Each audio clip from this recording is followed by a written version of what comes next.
Chapter 1179. In the Second Asian National War, apart from the dramatic reversal at the He-Tao border, the overall situation was very calm and uneventful. Not to mention that there were no countries destroyed, there were very few large-scale wars. The root cause was that, apart from the significant decrease in player participation, the weak countries had already been destroyed, leaving behind strong countries with equal strength. The confrontation between the strong countries was not something that could be decided in a one-month national war. It was bound to be a protracted war. As for the national war between the Great Xia and the Peacock dynasty, the Peacock dynasty naturally suffered heavy casualties, while the Great Xia also suffered many losses. However, the biggest victim was the innocent Dark Han dynasty. It was the same for the imperial guards of the Indian district. Gaia's national war mechanism was seized by the lords and used unscrupulously. Ouyang Shua even exploited this loophole to the extreme, destroying the foundation of the Dark Han dynasty in one fell swoop. To the NPC dynasties, this was a little unfair. In view of this, as soon as the national war ended, Gaia announced that they would completely abolish the national war month, cancel all protection mechanisms, and return the global wilderness to a chaotic situation. Of course, the peace in the Asian region could not hide the magnificence of the global battlefield. In just a month's time, under the joint control of the Silver Hand and the Azure Emblem, the territories were either merged, reorganized, or exchanged, causing a complete reshuffle among the global forces. The American continent. North America, the Maple Leaf dynasty of the Canada region swept through the crowd and established its position as the hegemon of the region. At the same time, in the gap between the Dawson dynasty and the Indian dynasty, a new dynasty rose, the Maya dynasty. It was the birthplace of the Maya civilization. Whether it was the Maple Leaf dynasty or the Maya dynasty, they all belonged to the Azure Emblem. The Maple Leaf dynasty, the Dawson dynasty, the Maya dynasty, and the Indian Empire jointly divided the vast American continent. The four dynasties belonged to three camps, and it was quite chaotic. Under the pincer attack of the Maple Leaf dynasty and the Maya dynasty, the Dawson dynasty would not be as comfortable as before. The European continent, the Spanish region and the Portuguese region merged to form the Spanish dynasty. The Lord of Tortosa, Casillas, became the king. The former Lord of Portugal, Pedro, suffered a crushing defeat in the competition and disappeared from the public eye. Pedro had the opportunity to pledge his allegiance to Great Xia, but because of his indecisiveness, he missed the opportunity. He didn't expect to be defeated in an internal struggle, which was really regrettable. The Spanish dynasty not only annexed the Portuguese region, but also took advantage of the foundation of Morocco to conquer Algeria in one fell swoop and connected it with Morocco. As a result, the Spanish dynasty became the first dynasty to cross the northern and southern shores of the Mediterranean Sea. For a period of time, it was extremely glorious, making the situation of the Great Xia dynasty's base city in the port of Gibraltar even more awkward. In the end, Algeria was just a supporting role working for someone else. It was reported that in order to take down Algeria, in addition to the Spanish dynasty itself, the Silver Hand also played a key role in it. While roping in the Algerian lords, they created chaos in the capital. That was the reason why the Spanish Empire was able to succeed so easily. In addition to the Gaul dynasty, the Germanic dynasty, the Caesar dynasty, and the Gangder dynasty, the five dynasties took the opportunity of the war to completely divide up the entire European continent, leaving no room for negotiation. The traditional feudal lords of the Mediterranean Sea had completely become a thing of the past. Among the five dynasties in Europe, other than the Germanic dynasty, which belonged to the Azure Emblem, the other four dynasties all belonged to the Silver Hand's camp, showing the huge influence of the Silver Hand in the European region. In terms of territory, the Germanic dynasty and the Caesar dynasty had the largest territory. Even so, Ouyang Shua wasn't optimistic about the Germanic dynasty. To the northwest of the dynasty was the Gangder dynasty, to the east was the Romanov dynasty, to the south was the Caesar dynasty, and to the southwest was the Gaul dynasty. With strong enemies on all sides, if it wasn't for the fact that the two major organizations hadn't shed all pretenses of cordiality, no one thought that the Germanic dynasty would be able to last until the end, unless a miracle happened. The African continent. Under the operation of the azure emblem, the Egyptian region annexed Libya in the west and the Sultanate in the south, establishing the Egyptian dynasty in one fell swoop. It was also the first dynasty in the African continent. The establishment of the Egyptian dynasty immediately blocked the expansion of Great Xia in North Africa. When Ouyang Shuo received the news, he couldn't help but hold his forehead and sigh. Great Xia's African strategy was really full of twists and turns. Fortunately, they had decisively taken down Ethiopia. Otherwise, Great Xia could only obediently withdraw from the African battlefield. Other than that, South Africa in the south also took the opportunity to integrate the surrounding countries and establish the Bantu dynasty in one fell swoop. At this point, the African continent was no longer chaotic.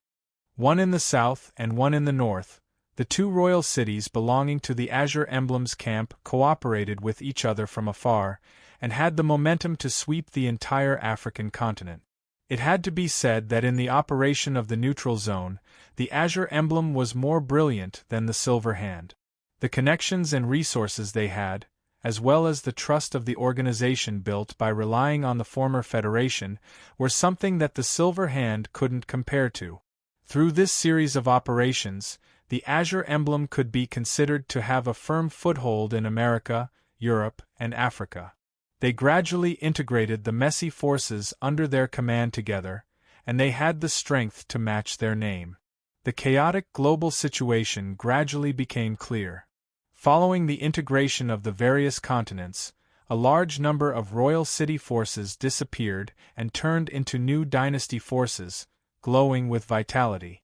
In comparison, the Asian continents Huaxia and India seemed a little different. So far, there were still 5 major territories and a king city force in the Indian district, and there was no sign that they had merged with each other. In other words, this chaotic situation would continue for a period of time. The India region was also the only region in the world where the Silver Hand and the Azure Emblem coexisted.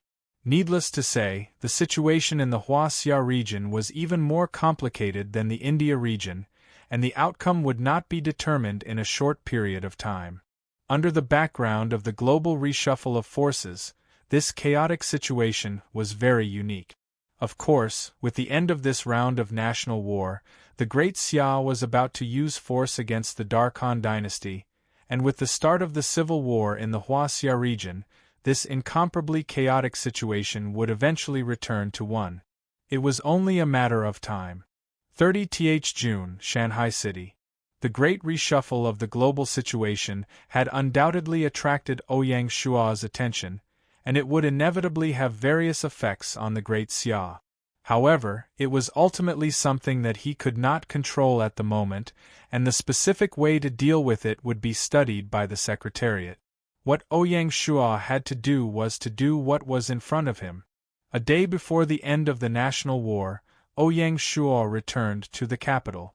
The relevant post-war statistics had already been sorted out by the Privy Council, and it was placed on Ouyang Shuo's desk for him to read. In this battle, Ouyang Shuo obtained another 500,000 merit points. Because his noble title had been raised to the highest level, the merit points were automatically converted into achievement points by Gaia. A total of 500,000 merit points was just enough to materialize a Homo sapiens. Apart from the merit points, he also captured 180,000 prisoners of war, and a large portion of them were killed by the Great Han Dynasty's cavalry. Because of this, Ouyang Shuo specially met Shangguan Jie to express his goodwill. After replenishing the losses and eliminating the wounded and unqualified soldiers, there were still 120,000 prisoners of war waiting to be reorganized. This batch of prisoners of war would be sent to the Great Jin dynasty as part of the trade between the Great Xia and the Great Jin. Ouyang Shuo was in a hurry to return to Shanghai City, mainly to speed up the deployment of troops to attack the Great Han dynasty. This global reshuffle had the greatest impact on Ouyang Shuo, and it made him subconsciously speed up the pace of the Huaxia region's annexation, so that he wouldn't miss the upcoming global war. A week ago, Han Xian had already led the Leopard Hidden Army to teleport to fallen Phoenix City. At the same time, to ensure that the battle with the Great Han dynasty would be foolproof, Ouyang Shuo had also transferred the 5th Legion of the city guards stationed in the east of the city to assist in the battle, and they were placed under the command of Han Xian. At present, the Leopard Hidden Army had already finished gathering at the border, and they were ready to attack the Great Han dynasty at any time. The Great Jin dynasty was the one providing the Leopard Hidden Army with logistical supplies. In other words, the attack on the Great Han dynasty could be considered as Great Xia and the Great Jin dynasty working together. One was in charge of the battlefield, and the other was in charge of logistical supplies. The reward given by Great Xia was the 120,000 prisoners of war. Ouyang Shuo did this because he had no other choice. Great Xia was not connected to the Great Han dynasty, so he could only use a compromise. If this dragged on for too long, there would definitely be unforeseen events. In order to dispel Di Chen's ambition to intervene in this war, the brave Tiger Army and the newly formed Xiangjiang Army gathered at the border, except for the necessary troops to guard the monster nests. It was the same for the Northern Frontier Army in the north.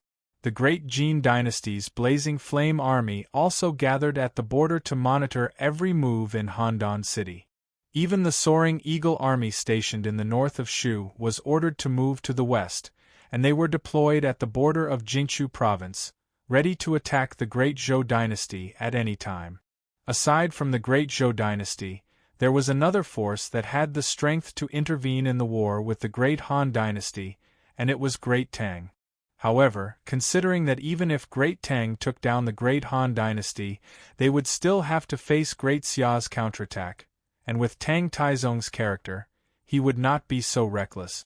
If Great Tang suffered losses in the process of attacking the Great Han dynasty, they would become meat on the chopping board of Great Xia, and their efforts would be in vain for the Great Xia dynasty. From this, it could be seen that Great Xia still had some deterrence in the Huaxia region. At the border of the Central Plains, at around 9 in the morning, the Leopard Army and the 5th Legion of the City Guards, a total of more than 400,000 soldiers, officially entered the Great Han dynasty's territory under Han Xian's command. Han Xian's strategy was very simple. The vanguard would directly attack Luoyang without any hesitation. There were less than 200,000 imperial guards in the Great Han dynasty, and they were mainly cavalry. They were not good at defending the city, and if they fought outside the city, the Great Xia army would be at a disadvantage. Instead of that, it was better to attack the city directly. They could besiege the city to attack the reinforcements, and they could also attack the vital points, killing 2 birds with 1 stone. Once Luoyang City was breached, the Great Xia army would be able to reinforce the battlefield at any time, and it was guaranteed that nothing would go wrong. Following the uprising of the Great Xia army, after a long period of peace in the Huaxia region, a war finally broke out again. What no one expected was that this war would become the fuse of the Huaxia region's Great Chaotic War, which would start a year-long chaotic war in the Huaxia region, to the point where people were plunged into misery and suffering. The two sides of the chaotic war were Great Xia and the secretly established Six-Nation Alliance. Chapter 1180. When an unparalleled expert appeared in a place, an expert who could unify the universe, it would not attract the attention of the 4 seas, but would attract the combined forces of heroes to attack together. Just like the Qin state in the past, it fought against the 6 states alone. As the Great Xia ascended to the top position in the Huaxia region and conquered overseas, its momentum was unstoppable. Finally, it met the same fate as the Qin state. As early as 5 months ago, the Qin, Han, Tang, Song, Ming, Qing, and the Zhou dynasty, a total of 6 states, with the help of the Zhou dynasty, formed an alliance in order to resist the rise of the Great Xia. As the Great Xia took drastic measures against the Han state, it wanted to destroy the Han state as soon as the war ended, completely exposing the Great Xia's ambition to unify Hua Xia. Finally, the 6 states took action. Gaia's cancellation of the summoning of the imperial guards gave the dynasties a reassurance. Thus, a loose anti-Xia alliance was formed. In order to facilitate the alliance of the 6 states, Di Chen put in a lot of effort and did not hesitate to offer a sky-high price. Among the 6 states, the Great Qing and the Great Xia had always been at odds with each other. Di Chen did not waste much effort to rope them in. The Song and the Ming dynasties, which were located within the borders of the Great Zhou dynasty, were the focus of Di Chen's efforts. In order to conquer the 2 states, Di Chen did not hesitate to cede the entire Jiangsu province, where Xiangyang was located, to the Great Song, and the entire Donghai province, where Jianya was located, to the Great Ming. The condition was that the 2 dynasties had to bear the heavy responsibility of defending the borders of the Great Zhou dynasty, so that the Great Zhou dynasty could take the opportunity to destroy the Great Jin when the Great Xia attacked the Han state. It could even be said that Di Chen was prepared to continue after conquering the Great Jin and take down the Han state in one fell swoop. Of course, before conquering the Great Jin, Di Chen would not reveal any of this to his allies. It was funny that the Han state was originally a member of the alliance of the 6 states. Now that its strength was damaged, it was immediately abandoned by Di Chen and became the prey of the Great Zhou dynasty. As the saying goes, it's easy to change mountains and rivers, but it's hard to change one's nature. If Di Chen's plan could be realized, then the Great Zhou dynasty would have to give up 2 provinces, gain 2 more provinces, and win 2 more allies. This was definitely not a bad deal. As for the northern frontier province, Di Chen generously promised it to the Great Qing. Great Qin and Great Tang's participation was mostly due to their apprehension of being in the same boat. They did not have a specific deal with the Great Zhou dynasty. They only agreed not to get involved in the war between the Great Zhou dynasty and the Great Jin dynasty. Qin Jin's kindness instantly vanished into thin air. In the face of national interests, the alliance was just a piece of waste paper. It did not have any binding effect. Obviously, both Emperor Qin and Emperor Taizong of Tang did not wish for the Xia kingdom to continue expanding in the Huaxia region, constantly squeezing their living space and causing trouble in the future. Fortunately, the Qin Empire and the Tang Empire still remembered Great Xia's kindness. They only promised not to send reinforcements to Great Jin, but they would never confront Great Xia head-on.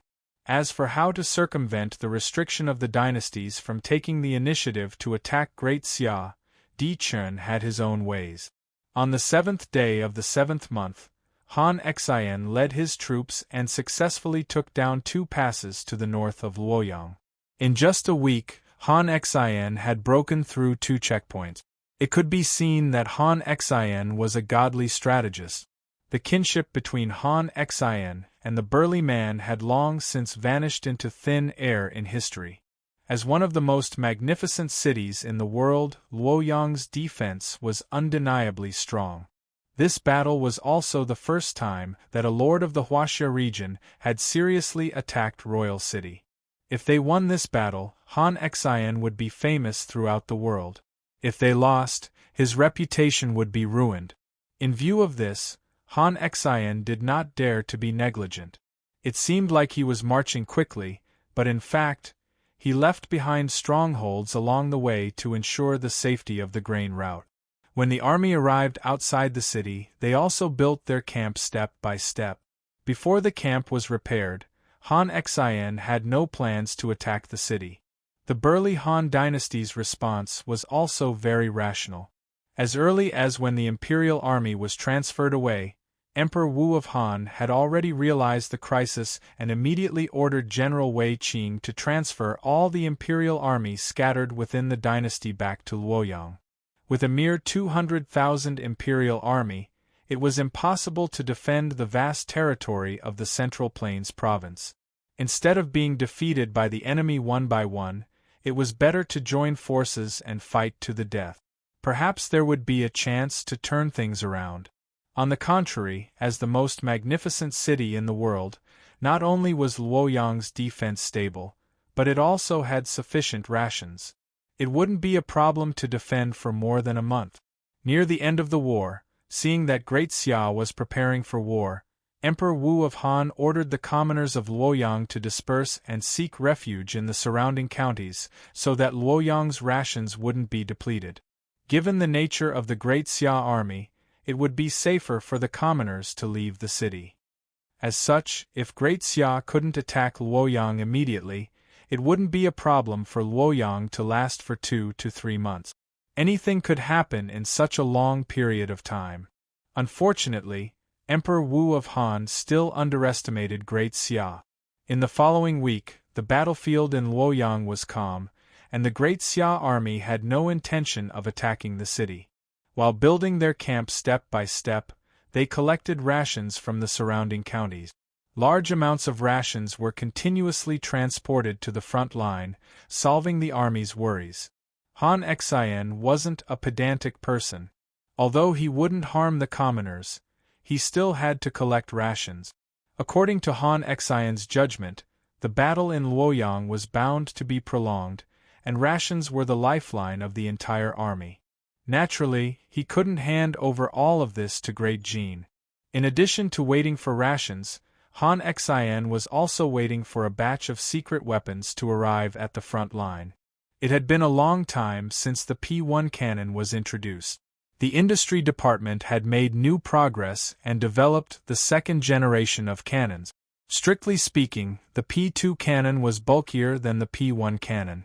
Correspondingly, the P1 cannon couldn't compare to the P2 cannon in terms of power and range. It was a weapon specially developed by the industry department for attacking cities. It could be said to be an important weapon of the nation. Back then, in order to promote the industrialization of the Great Jin dynasty, the industry department of Great Xia built 2 munitions factories in Great Jin so that they could make use of the abundant coal and iron ore resources in Hedong province. Unexpectedly, these 2 munitions factories played a key role in the Battle of Luoyang. As early as a month ago, the 2 munitions factories had been producing the P2 cannon day and night.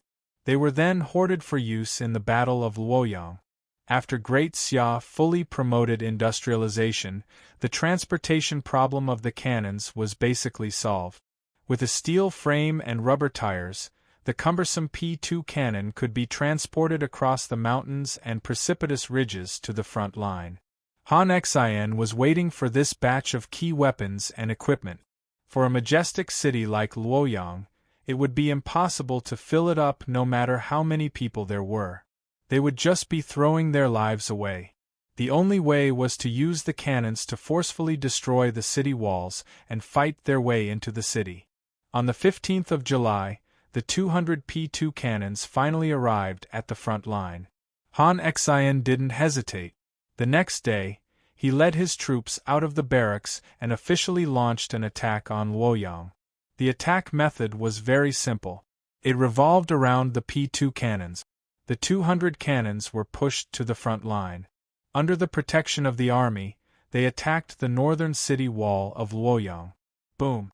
Boom! Boom! The cannonball drew a beautiful arc and smashed into the city wall like a meteor. As soon as it collided, there was a deafening explosion. Just a single cannonball was enough to cause stone fragments to fall from the sturdy city wall. Good! Han Xian's face lit up with joy when he saw this. The P2 cannon was indeed a siege weapon. Even though Luoyang's city wall was dozens of meters thick, it couldn't withstand the continuous bombardment. If there was no interference, it would only take 2 days to destroy one side of the city wall. Stay alert. Han Xian didn't let victory get to his head. At this moment, he was most worried that the great Han army would take the initiative to leave the city and destroy the cannons. This was also the only way for the enemy to break the siege. With Han Xian's experience, how could he not guard against such a move? This was indeed the case. On top of the city wall, Wei Qing, who had been staying in the watchtower, realized that something was amiss when he saw the great Xia army leave the barracks after a week of peace. He ordered the entire army to be on guard. When the 200 cannons were pushed out by the enemy, Wei Qing felt even more uneasy. The great Han dynasty's technological level naturally wouldn't remain at the level of the historical Han dynasty. If that was the case, how could they be competitive? The top of Luoyang city wall was also densely packed with cannons, but they were all primitive versions. What made Wei Qing uneasy was that before the enemy cannons reached the firing range of the city wall, they would stop one by one and start reloading. Obviously, the enemy's cannons had a far greater range than the Great Han's cannons. When the cannons were fired in unison, Wei Qing's expression became even more solemn. As a godly general who was on par with Han Xian, Wei Qing naturally made the same judgment as Han Xian. He knew that if he didn't take immediate action to destroy the enemy cannons, Luoyang wouldn't be able to defend itself. Pass down my order. Get the 1st Division of the 1st Legion to get ready.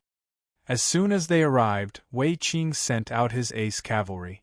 Given the limited width of the city gate, sending out a cavalry division was already the limit. Any more and the enemy would be able to take advantage of the time it took for the cavalry to pass through the city gate. If things went awry, the enemy might seize the opportunity to occupy the city gate before the city wall collapsed. Wei Qing naturally wouldn't make such a low-level mistake. However, could a cavalry division achieve Wei Qing's intentions? No one could say for sure. Chapter 1181.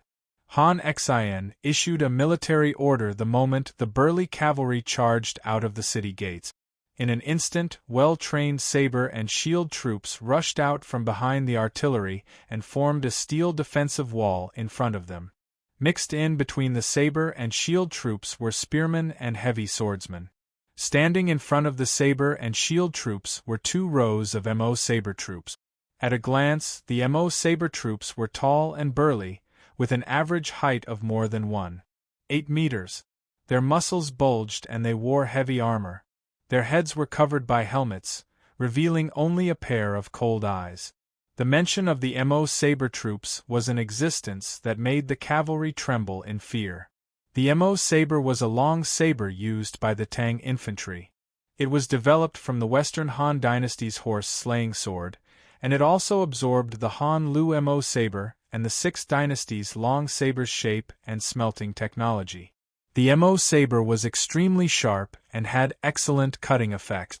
It was mainly used to kill enemy cavalry in war, and its tactical use was equivalent to an anti-tank weapon in modern warfare. After Gaia's update, the individual combat power of the soldiers soared. For example, the Leopard army, which had experienced hundreds of battles, when grouped together, emitted an awe-inspiring might even before they moved. With the increase in the combat power of the soldiers' weapons and equipment also ushered in a round of innovation. For example, although the Mo saber troops were infantrymen and required a certain degree of flexibility, they could still wear heavy armor while wielding a heavy weapon like the Mo saber. It did not affect their combat power at all. This was something that could not be achieved in history. Therefore, after the 6th round of updates ended, Ouyang Shua ordered the Combat Readiness Division to implement a new round of weapons and equipment update. Just the funds allocated for this was as high as 10 million gold coins. After the increase in combat power, the infantrymen who could only wear light armor could now wear heavy armor. The archers who could only wear leather armor could now wear light armor such as chain mail. The soldiers' defensive ability was greatly improved. In addition, weapons like the Tang saber, spear, and heavy sword also ushered in a round of updates. Under the premise of an appropriate increase in weight, their lethality was greatly increased. It could even be said that the Combat Readiness Division also provided custom-made equipment services for squad leaders and above. Weapons and equipment were no longer limited to sabers, spears, and swords. Heavy hammers, meteor hammers, giant axes, and other weapons could all be customized. Moreover, with the continuous improvement of Great Xia's steel refining technology, the lethality of these weapons was comparable to divine weapons in ancient times. It was an existence that generals dreamed of. In the Great Xia army, it was gradually reduced to standard equipment. This was the reverse nurturing effect of the dynasty's economy and industrial development on the army, and the effect was remarkable. In the Southeast Asian battlefield, the Great Xia army had always been victorious, and one of the reasons was that they had superior weapons and equipment. After the sword and shield soldiers moved forward, the archers in chainmail armor followed closely, ready to shoot. There were also sword and shield soldiers guarding the perimeter. The cavalry on both flanks were also ready to go. At the rear of the army formation was an even larger reserve force that could be inserted at any time to support the front line. In the barracks and even further around the army formation were units of sentries. The purpose was to guard against enemies who suddenly attacked. With the military camp as the center, within a radius of 30 kilometers, there were scouts and sentry posts set up. Even the slightest movement on the periphery could be reported to the headquarters in time. In this way, the possibility of a surprise attack was minimized. The temporary granaries, set up on both sides of the barracks, were the focus of the army's defense. Even the Great Xia soldiers were not allowed to approach without a warrant. Otherwise they would be killed. Between the granaries and the supply city of the Great Jin dynasty was a meandering grain route. Along the way, 16 strongholds were set up for the grain transportation teams and the soldiers supervising the transportation of the grain. In addition, within the entire Zhongyuan province, cavalry units were dispatched to various cities to collect grain. Then, they recruited laborers and transported the grain to the granaries in the barrack. The Battle of Luoyang seemed like a simple siege battle, but under Han Xian's operation, it was actually a full-scale war. He used all available resources to guard against all possible accident. It seemed like he was overly cautious, but in fact, this was the demeanor of a true divine general. To mobilize so many units, and to ensure that they were busy but not chaotic and coordinated, this was a test of the commander's ability to command. Without years of experience in the barracks, it was impossible to achieve this. Therefore, when it came to arranging the troops, Han Xian would not give the enemy the slightest opportunity. The entire formation was spread out around the cannons, and there was a balance between attack and defense. By the time the great Han cavalry crossed the moat, the Great Xia's Mo saber and shield troops were already in formation. The archers were also in position and waiting for the order. The cavalry on both sides roared, and the war horses anxiously scratched the yellow soil. Fire! As soon as the great Han cavalry's first platoon entered the firing range, the archer commander gave the order to fire. For a moment, a vast rain of arrows was thrown into the sky like fireworks, drawing beautiful arcs before falling straight down. As the rain of arrows fell, the great Han cavalry was immediately thrown off their feet. At this critical moment, the valiance of the great Han cavalry was undoubtedly revealed. In the face of the expected attack, the cavalry didn't even blink. While blocking the arrows with their shields, they still maintained a high speed. When Han Xian saw this, a complicated look flashed in his eyes. After 2 rounds of arrows, the great Han cavalry had already rushed to the front. Like a flood and ferocious beast, they howled and fiercely charged at the Mo saber soldiers with the spears in their hands and the iron hooves of their war horses. Slash! The Mo saber soldiers in the first platoon didn't even blink.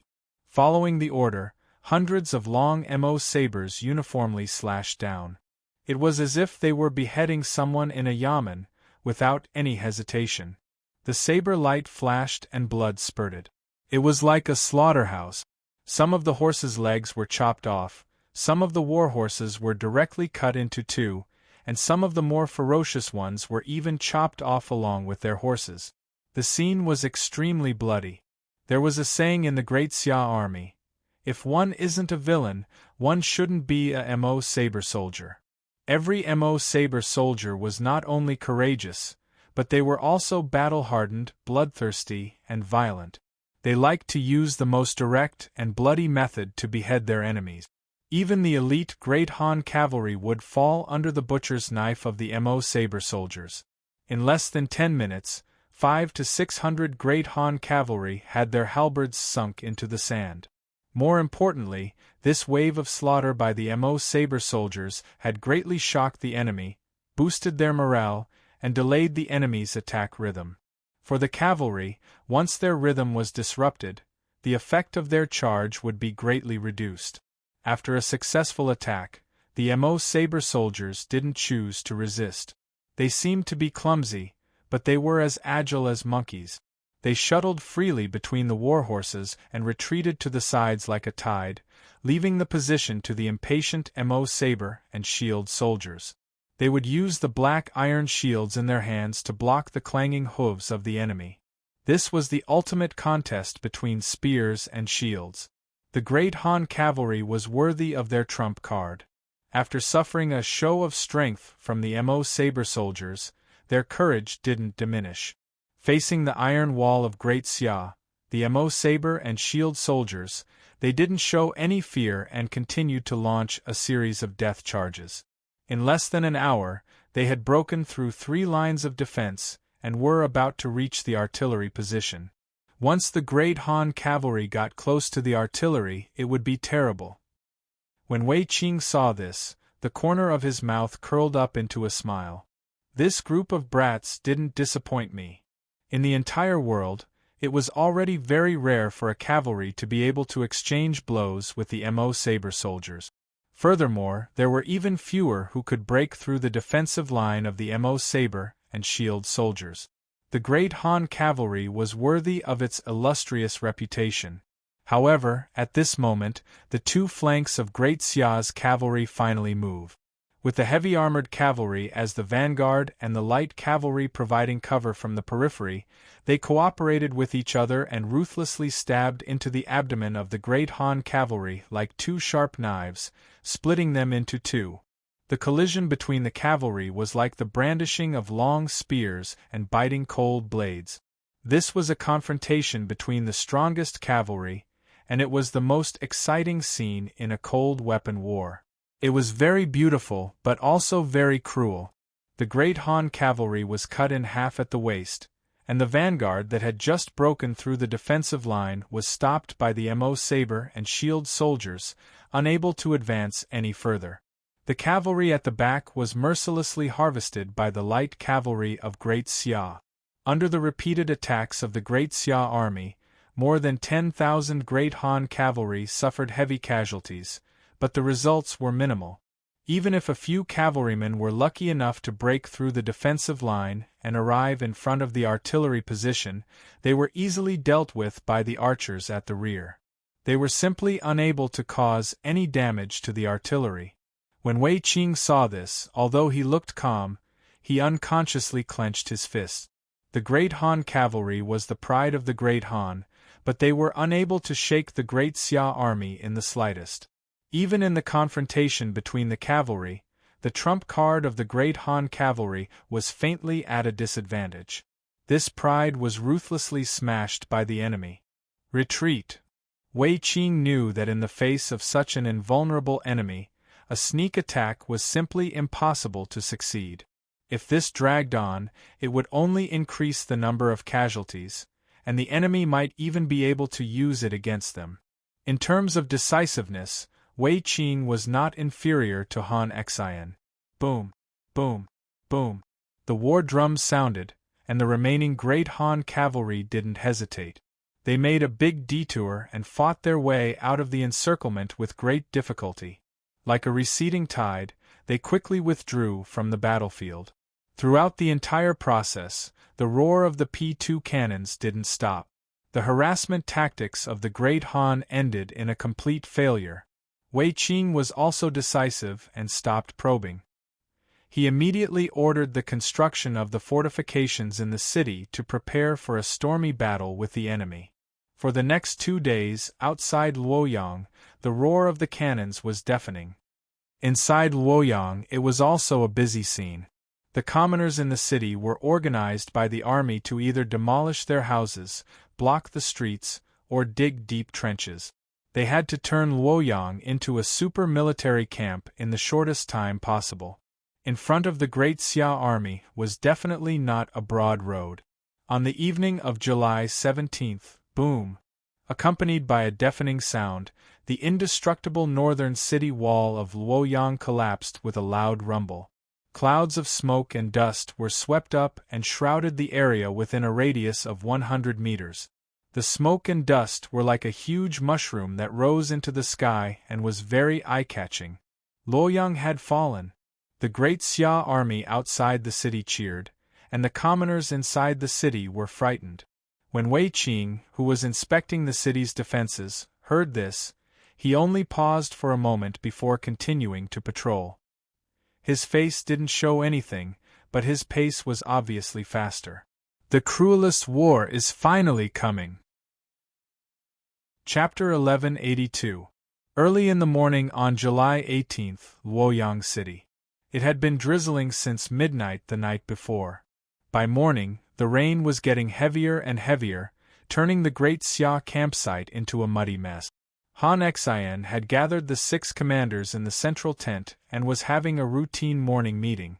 Seeing the heavy rain outside the tent and the puddles on the ground, Wei Zhang, the commander of the Leopard Army's 1st Legion, asked, "Commander-in-Chief, it looks like the rain won't stop anytime soon.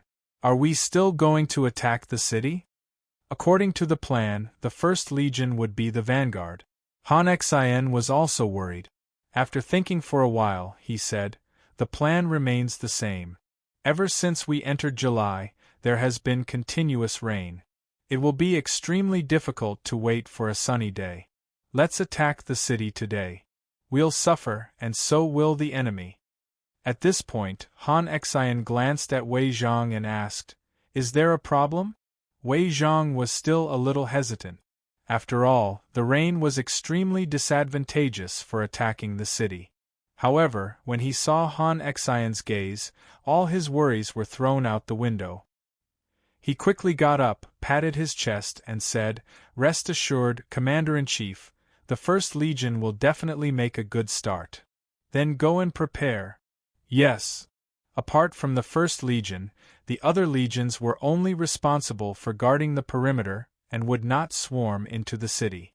This arrangement had 2 reasons.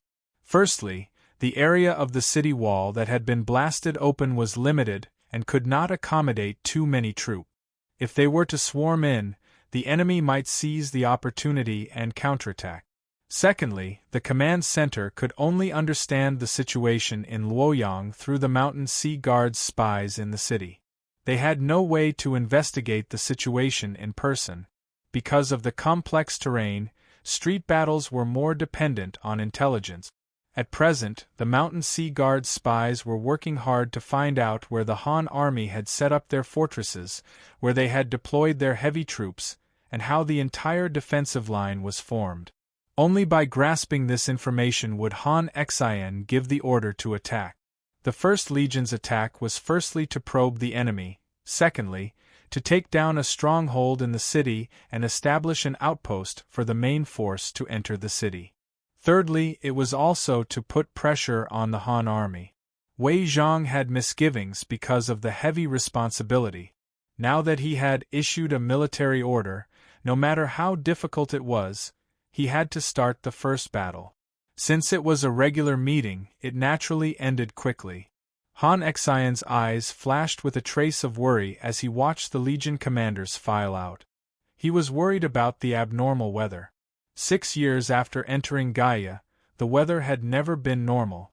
April and May were the times when the seedlings needed water the most. However, there had been no rain for a long time. Farmers from different villages were willing to risk their lives for a little irrigation water. Fortunately, the water conservancy facilities in Great Xia were relatively complete. Finally, the rice paddies were able to head and no longer needed water. However, the weather was not favorable and heavy rains occurred frequently. When it rained, it would last for a week. Now that it was July, torrential rain continued to fall everywhere, and flooding was a disaster. Seeing that the rice had matured and was about to be harvested, if the weather didn't clear up soon, the rice that had been painstakingly cultivated for months would rot in the ground, and there would be no harvest. There was basically no difference between the spring wheat in the north and the paddy rice in the south. Apart from the Great Jin dynasty supplying them with rations, Great Xia's expedition to the Great Han dynasty was also taking advantage of the first season of rice harvest to collect rations on the spot. Who would have thought that after a few days of fine weather, there would be another downpour? Previously, the reason why the Great Xia cavalry was able to successfully collect rations from the Great Han Empire was because the commoners were eagerly anticipating the harvest. That was why they were happy to hand over the rations. If the heavy rain didn't stop, the rice would rot in the ground, and the consequences would be unimaginable. I hope the sky will clear up soon. During this attack on Luoyang, Han Xian wasn't worried about the front lines. He was only worried about logistics. 9 o'clock in the morning, at the camp of the 1st Corps of the Leopard Army. After confirming the military order, the soldiers of the 1st Corps began to move. Braving the heavy rain, they walked out of their tents and assembled at the drill ground before going into formation outside the camp in group. The northern city wall that had collapsed yesterday had already been cleared by the engineers, forming a large gap that was more than 20 meters wide. Through the gap, they could vaguely see the fortifications that were stacked up with sandbags. Last night, Luoyang was also sleepless. Wearing the radiant armor, Wei Zhang rode a black warhorse and paced back and forth in front of the formation to boost morale. "My sons, the marshal has given us the first battle. That means that he trusts us. What will we use to repay him?" Wei Zhang roared. The surrounding raindrops trembled with the roar, emitting a pitter-patter. "Victory! Victory!" The 70,000 soldiers slapped their weapons and shouted, ignoring the heavy rain above their heads. "That's right, victory!" Wei Zhang waved his arm and shouted, raising his long saber. "Attack! Kill! Kill! Kill!" The 70,000 soldiers advanced boldly with divisions as unit. At the same time, 200 P2 cannons were pushed out again and entered the artillery position. Their mission was to provide cover fire for the 1st Corps. Boom! Boom! Boom! Just as the 1st Corps advanced, the cannons fired in unison and aimed at the top of the city wall on both sides of the gap, bombarding the cannons, arrow towers, and the defenders. Under the concentrated bombardment of the cannons, the top of the city wall was covered in thick smoke and plowed over and over again. When Wei Qing received the report, he lamented, "The soldier celestial is indeed a soldier celestial. He really doesn't make any mistakes and doesn't give any chances. Pass the order for the defenders to withdraw." Yes. No one expected that the Great Xia army would still attack the city in such terrible weather and not give the Han army any time to prepare. If the Great Xia army didn't attack the city today, the Han army would have more time to perfect the fortifications. But now, it seemed like it was hopeless. While they were talking, the Leopard Guard's 1st Corps' 1st Division had already arrived near the moat. After a night of heavy rain, the river had risen sharply. "Engineers, build the pontoon bridge. Archers, be on alert." The division commander was very experienced. As he gave the order, he kept a close eye on the other side of the river. In less than an hour, 5 simple wooden pontoon bridges were suspended above the moat and moved up and down with the river. During this process, the other side of the river was dead silent. Obviously, the Han army had no intention of rushing out to interfere with the Great Xia army. They were determined to hide behind the fortress. Charge! Without any hesitation, the division commander sent the spearmen as the vanguard to cross the river. After crossing the river, they reorganized their troops before crossing the messy gap and killing their way into the city. Because the gap was huge, the Han army couldn't fill it up even if they wanted to. The Han army simply set up their first line of defense with the gap as the center and the houses and streets as barriers. Just as the great Xia army killed their way in, they were greeted by a rain of arrows. Archers, cover! Charge in! The division commander was very brave. He personally led his troops and braved the enemy's rain of arrows to kill their way into the position at the street entrance. As long as they took down the street entrance, they would be able to occupy the entire street and complete the mission given by the command center. The Han army hid behind a 1-meter-tall sandbag and constantly shot at the enemy. When the great Xia army approached, the Han army jumped out of the fortress and started fighting with the great Xia army. As soon as they came into contact, they used all their strength and put on a stance that they wouldn't stop until they killed their opponent. Both sides were first-class elite. When experts exchanged blows, there was no such thing as a warm-up. Either you die or I die. Very soon, with the street entrance as the center, scenes of life and death fighting took place. Blood was washed away by the torrential rain and flowed wantonly on the bluestone street. In less than an hour, the rainwater turned blood-red. The great Xia army attacked resolutely while the Han army defended tenaciously. Both sides fought for 2 hours around the street entrance, but there was still no clear winner. A small street actually blocked the path of the great Xia army. Wei Zhang was anxious. He cursed and raised his saber. "Personal guards, follow me." "Yes!" 2,000 personal guards followed Wei Zhang across the moat and killed their way into the city. The soldiers of the 1st Division, who were still fighting, were ashamed when they saw their commander personally charging at them. The commander wanted to commit suicide on the spot to apologize. "Boys, let's go all out. If we don't take down the position, how can we face the marshal? Kill!" The surviving soldiers of the 1st Division were red-eyed. Like wolves, tigers, and a group of evil spirits, they pounced on the enemy without any regard for their lives. The personal guards led by Wei Zhang were like a sharp sword that pierced into the hinterland of the enemy. In the face of such a bitingly cold offensive, the Han army finally couldn't hold on and was beaten back step by step. Upon seeing this, Wei Zhang decisively seized the opportunity and took the lead to cross the fortress and kill his way into the enemy's territory. The soldiers of the 1st Division saw this and followed closely behind. Once a gap was opened, it could no longer be defended. After nearly 3 hours of fierce fighting, the great Xia army finally took down the street entrance and established an outpost position after paying a heavy price. The surviving soldiers were exhausted because the fighting was too intense. Ignoring the puddles on the ground, they sat on the ground and rested with their backs against the sandbags.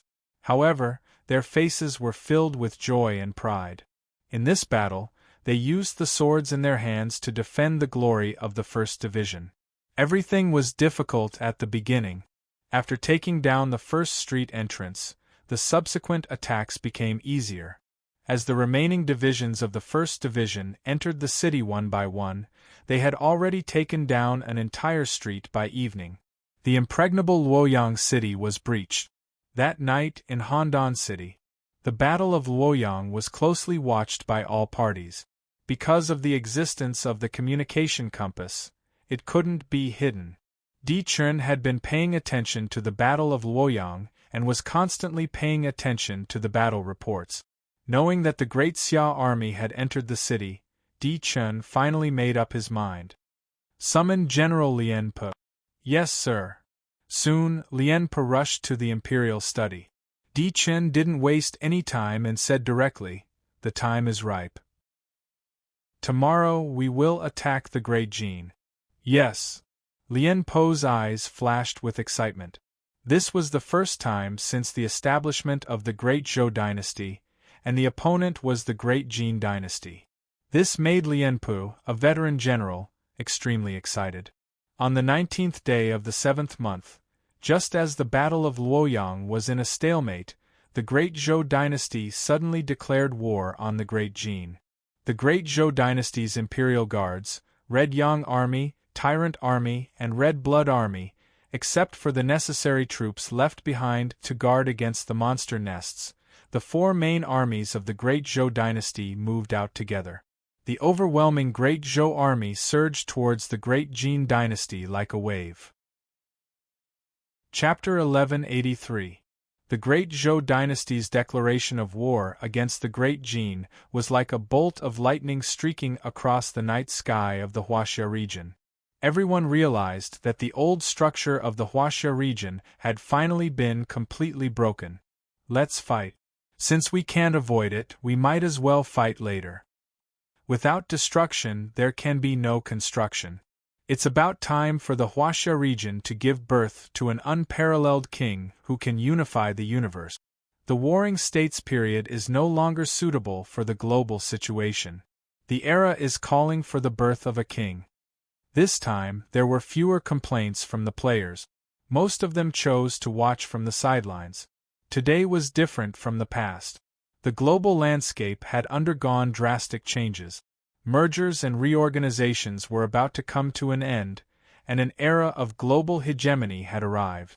The Huaxia region was the first region of the game, and they could not fall behind others. When the war broke out, more than 90% of the players focused their attention on Shanghai City and the mysterious emperor who lived in the Xia Palace. They were eager to know how Great Xia would deal with this situation. Shanghai City, Xia Palace. As early as when Han Xian led his troops to attack the Han dynasty, the Mountain Sea Guards had sent news that the Great Zhou dynasty's army had been mobilized recently, and large amounts of war resources were gathering in Handan City. All the signs pointed to the fact that the Great Zhou dynasty was no longer willing to be left out and could start a war at any time. Previously, the Grand Council had judged that the Great Zhou dynasty's mobilization of troops was to prepare to intervene in the Great Han dynasty's battlefield. Unexpectedly, their real target was the Great Jin dynasty. Although Feng Qihuang was prepared, he was still caught off guard. Martial Heroic Hall. The Grand Council ministers by Qi and Sun Bin, the Military Affairs Minister Du Ruhui, the Chief Grand Secretary Zhang Liang, the Grand Secretary and Chief Strategist Jia Su, the Commander of the Shanghai Guards, Shun Buhai, and the Chief Military Intelligence Director Cobra were all present. Ouyang Shua sat upright in his seat and looked at Cobra. The Intelligence Department will first update us on the latest situation. Yes, sir. Cobra stepped forward.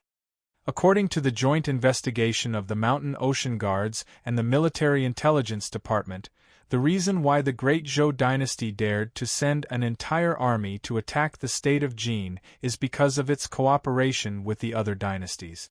The cooperation between the two intelligence agencies could be considered harmonious. At the very least, they did not openly fight for credit. To the north, the Great Qing's 200,000 imperial guards are stationed at the border between the northern frontier province and the capital province, guarding the north for the Great Zhou. Once the northern frontier army invades, the Great Qing will definitely not sit idly by. According to the rules, the various dynasties could not take the initiative to attack the Great Xia, but it did not mean that they could not assist their allies in guarding the borders. This allowed them to circumvent the rules set by Gaia. In the south, the Great Song's imperial army has left Xiangyang and is stationed at the border of Jingshu province. The Great Ming's imperial army is also heading south. They are preparing to set up defenses around Huanan province and Jiangnan province to block our army's way north. In the west, Great Qin and Great Tang are temporarily biding their time. However, when King Jin asked for reinforcements from Great Qin, he was given the cold shoulder. It seems that Great Qin doesn't want to fulfill the treaty and won't send reinforcements to Great Jin. Emperor Han Wu of Qin, ancestor Song of the Tang sect. As expected, no one was willing to be manipulated by others. Ouyang Shua's thoughts were too simple. After Ouyang Shua heard this, he smiled faintly. Good, in the blink of an eye, those who can jump out have jumped out. What's going on? Are we really that feared? We haven't even made a move yet, and the people around us are already rushing to group up. At this point, Ouyang Shua couldn't help but laugh. Looking back at Great Xia's path of expansion, it was a bloody path that constantly broke through encirclement. In the beginning, there was the Lianzhou Basin's Lord Alliance, and in the middle, there was the City-State Alliance, and now there was the Six-Nation Alliance. Du Ruhui and the others also smiled when they heard this. Indeed, Great Xia had seen all sorts of storms along the way. Today's situation wasn't surprising at all. When Great Xia made the strategic decision to sweep through the Huaxia region, they had already anticipated this situation. Even so, Ouyang Shua was still a little curious. I want to know what conditions Great Zhou offered for the three dynasties to be willing to guard the borders for them. Since ancient times, one would not do anything without benefit. Ouyang Shua did not believe that Emperor Taizu of Song and the others were selfless. Shen Buhai stepped forward and replied, according to the intelligence obtained by the Mountain Sea Guards, they should have promised a province of land for the dynasty's expansion. Of course, this information has yet to be confirmed. Ouyang Shua nodded approvingly. It was already very impressive that the Mountain Sea Guards could obtain such confidential information so quickly. They did not waste the large amount of intelligence funds that were invested every year. This is like Di Chen's style. He likes to paint a big picture for his allies. Ouyang Shua was deep in thought. Di Chen's move not only roped in the Song and Ming kingdoms, but also moved Lord Chunshan of Chu and Lord Zhan Lang of Qi away from their base. This strengthened his position in Great Zhou. It was killing two birds with one stone. He just did not know how Di Chen convinced the two of them. Shen Buhai continued, I have something else to add. According to the intelligence, the Mongols have been reorganizing their military. It seems that they are not willing to be left out. Ouyang Shua's eyes narrowed. He had always been wary of the Mongols and had never given up on monitoring them. What Ouyang Shua did not expect was that ever since Genghis Khan appeared in the wilderness, the Mongols had been very peaceful. In fact, they were even more peaceful than the Mongols. Even the usual harassment of the borders had been greatly reduced. Obviously, Genghis Khan did not want to provoke the Central Plains dynasty before the conditions were ripe. The fox's tail has finally been revealed. Ouyang Shua did not believe that Genghis Khan truly had no ambitions. His previous silence was most likely because he was quietly reorganizing his army and training his troop. Genghis Khan's style was not to attack, but once he did, he would strike a fatal blow. Have you found out the Mongols' target? The vast gold province bordered the Mongols, and Ouyang Shua was worried that it would become a target. If that really was the case, it would be disastrous. According to the intelligence gathered by the Mountain Sea Guards, their target should be the Western Turkic Khaganate in the west. Ouyang Shua asked, This matter is extremely important. Is the intelligence department confident?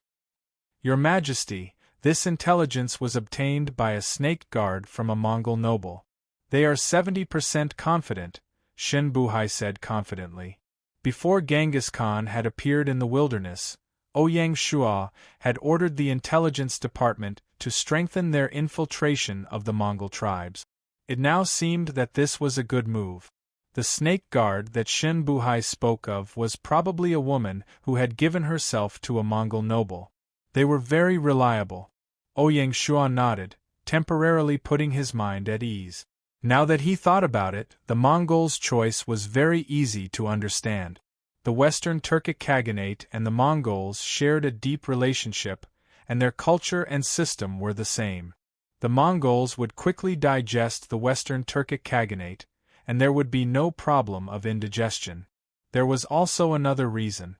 Genghis Khan clearly did not want to draw the flames of war to himself, so he did not attack the vast gold province. On the other hand, taking advantage of the chaos in the Central Plains and the inability of the Mongols to intervene in the war on the steppe to annex the Western Turkic Khaganate was a brilliant move. Genghis Khan truly was Genghis Khan. Whether it was his previous patience or his decisive attack, he had left a deep impression on everyone. If the Mongols annexed the western Turkic Khaganate, their strength would definitely increase, and they would truly be a disaster. With the Mongols' strategy, the vast Gold Province would be the first to bear the brunt of the western Turkic Khaganate's invasion. What was frustrating was that the Great Xia did not have the energy to intervene. Inform our spies in the Mongols to delay them as long as possible. This was the only feasible plan for the Great Xia. Yes, Shun Buhai replied. No. Ouyang Shua paused, suddenly thinking of something. He turned to Shun Buhai and said, "Cancel the order just now. Have our spies continue to hide and not expose themselves." Yes. With Shun Buhai's intelligence, he immediately understood the crux of the matter. His Majesty was prepared to cut his losses. He would rather not intervene than protect the spies that he had painstakingly planted so that they would not be exposed, so that they could play a crucial role in the future war between the Great Xia and the Mongols. After the report from the intelligence department, Ouyang Shua was preparing to consult the other officials on how to deal with the current situation when a report came in from outside. "Reporting to Your Majesty, envoys from the Great Qin and the Great Tang have arrived." It was truly strange for two countries to send envoys at such a sensitive time. "Why have they come?" Ouyang Shua asked. The official from the Chamberlain of Dependencies replied, "They have come to offer the 9 province cauldrons." The hall fell into silence. After a long while, Ouyang Shua sighed. "They want to draw a clear line between us." The Great Qin and the Great Tang had only been able to occupy half of the province because of the assistance of the Great Xia, but the prerequisite was that they had formed an alliance. The flames of war had ignited in the Central Plains, but the two countries had been unable to fulfill their promise. Whether it was out of guilt or because they did not want to take advantage of the Great Xia, at this crucial moment, Qin Shi Huang and Tang Taizong had come to a surprising consensus. They had unconditionally handed over the 9 province cauldrons that they had been unwilling to hand over to the Great Xia. Henceforth they would be even. Chapter 1184. The envoys from Qin and Tang were just a brief interlude. Ouyang Shua quickly composed himself. There are only 2 paths before us. Either we teleport the army to Luofeng City and help the Great Jin defend against the enemy, or we directly wage war against the Great Zhou and open up a path to the Central Plains province. How should I choose? Minister, please advise. Jia Su stepped forward and said, "I do not agree with reinforcing the Great Jin dynasty." Reason. Rations.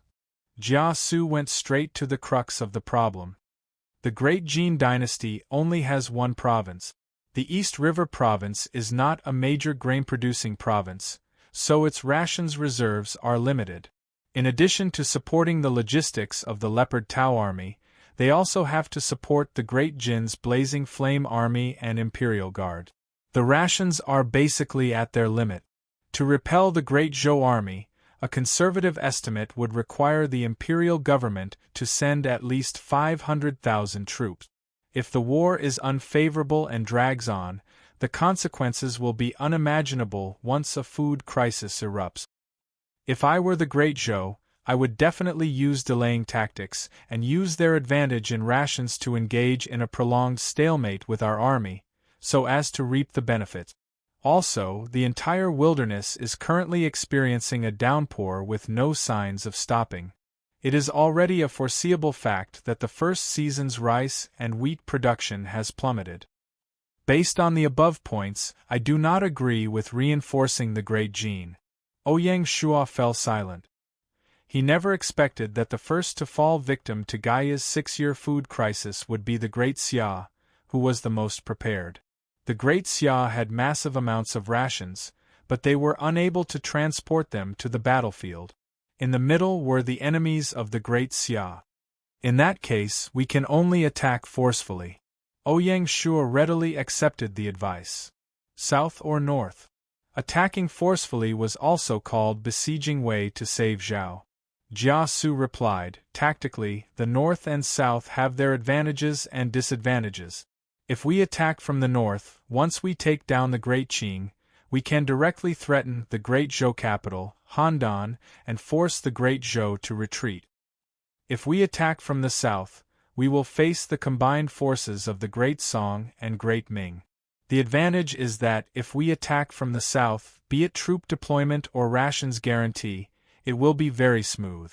And once we break through the southern defense line and attack the Central Plains province, not only can we rendezvous with the Leopard Tau army, we can also establish a rations transportation route to the Great Jin. To put it simply, the northern strategy was simple. It was a true besiegement to besiegement. The tactics in the south were complicated and difficult to implement, but the rewards were great. Once the rations transportation route was opened, Great Xia could use this opportunity to wage an all-out war with Great Zhou, or rather, the Six Nations Alliance. This war would determine the new structure of Huaxia. From Jiadi's words, it wasn't hard to tell that he was leaning towards the south. The problem was, did Great Xia have the power to deal with both Great Song and Great Ming at the same time? In order to deal with the million imperial guards before the fall of the Great Jin dynasty, Great Xia had to mobilize at least 1.5 million soldiers. Was Great Xia ready for this? Ouyang Shuo didn't rush to a conclusion. He looked at Zhang Liang and said, Zifang, tell me your opinion. In terms of strategy, Ouyang Shuo trusted Zhang Liang more. Zhang Liang did not decline. He and Jia were in charge of different levels of consultation, so there was no problem of competition. Your humble servant is thinking, if the Great Zhou dynasty is unable to take down the Great Jin dynasty this time, how will it fulfill its promise to the Song and Ming kingdoms? Ouyang Shuo's eyes lit up. He followed Zhang Liang's train of thought and said, with Di Chen's character, he will most likely act shamelessly. But with the strength of the Song and Ming dynasties, it won't be easy to play around. Your Majesty is wise. Zhang Liang complimented Ouyang Shuo before saying, the matter in the south should be delayed rather than rushed. If we force the enemy into a corner, it will only cause the already unstable alliance of the 6 countries to become even more tightly united. The matter in the north should be rushed rather than delayed. If the Mongols suddenly end their hibernation, a Western Turkic Khaganate might not be enough to satisfy Genghis Khan's appetite. A war could break out in the vast Gold Province at any time. If we don't completely deal with the Great Qing dynasty before the Mongols make their move, the northern border will be in an extremely difficult situation. It will become a hot potato for the imperial court. Zhang Liang's words shocked all the officials present.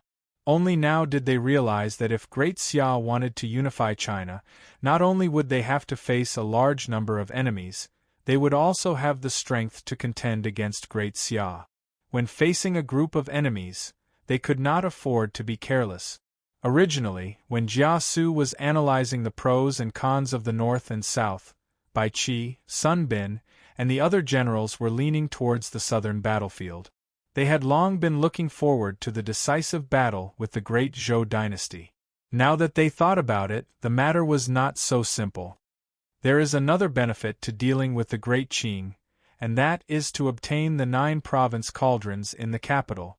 Together with the estimated 9 province cauldrons in Luoyang and Chengdu, the day when the 9 province cauldrons will gather is not far away, Zhang Liang added. When Zhang Liang finished speaking, Sun Bin said, Pavilion Elder Zhang's words are reasonable, but this general has a worry. Speak. Without reinforcements, how long can the Great Jin last against the Great Zhou army? Once war breaks out, can the Great Jin guarantee the rations of the Leopard army? If their rations are cut off, what will happen to the Battle of Luoyang? What will happen to the Leopard army? As the second-in-command of the Southeast War Zone, Sun Bin had to consider the interests of the War Zone.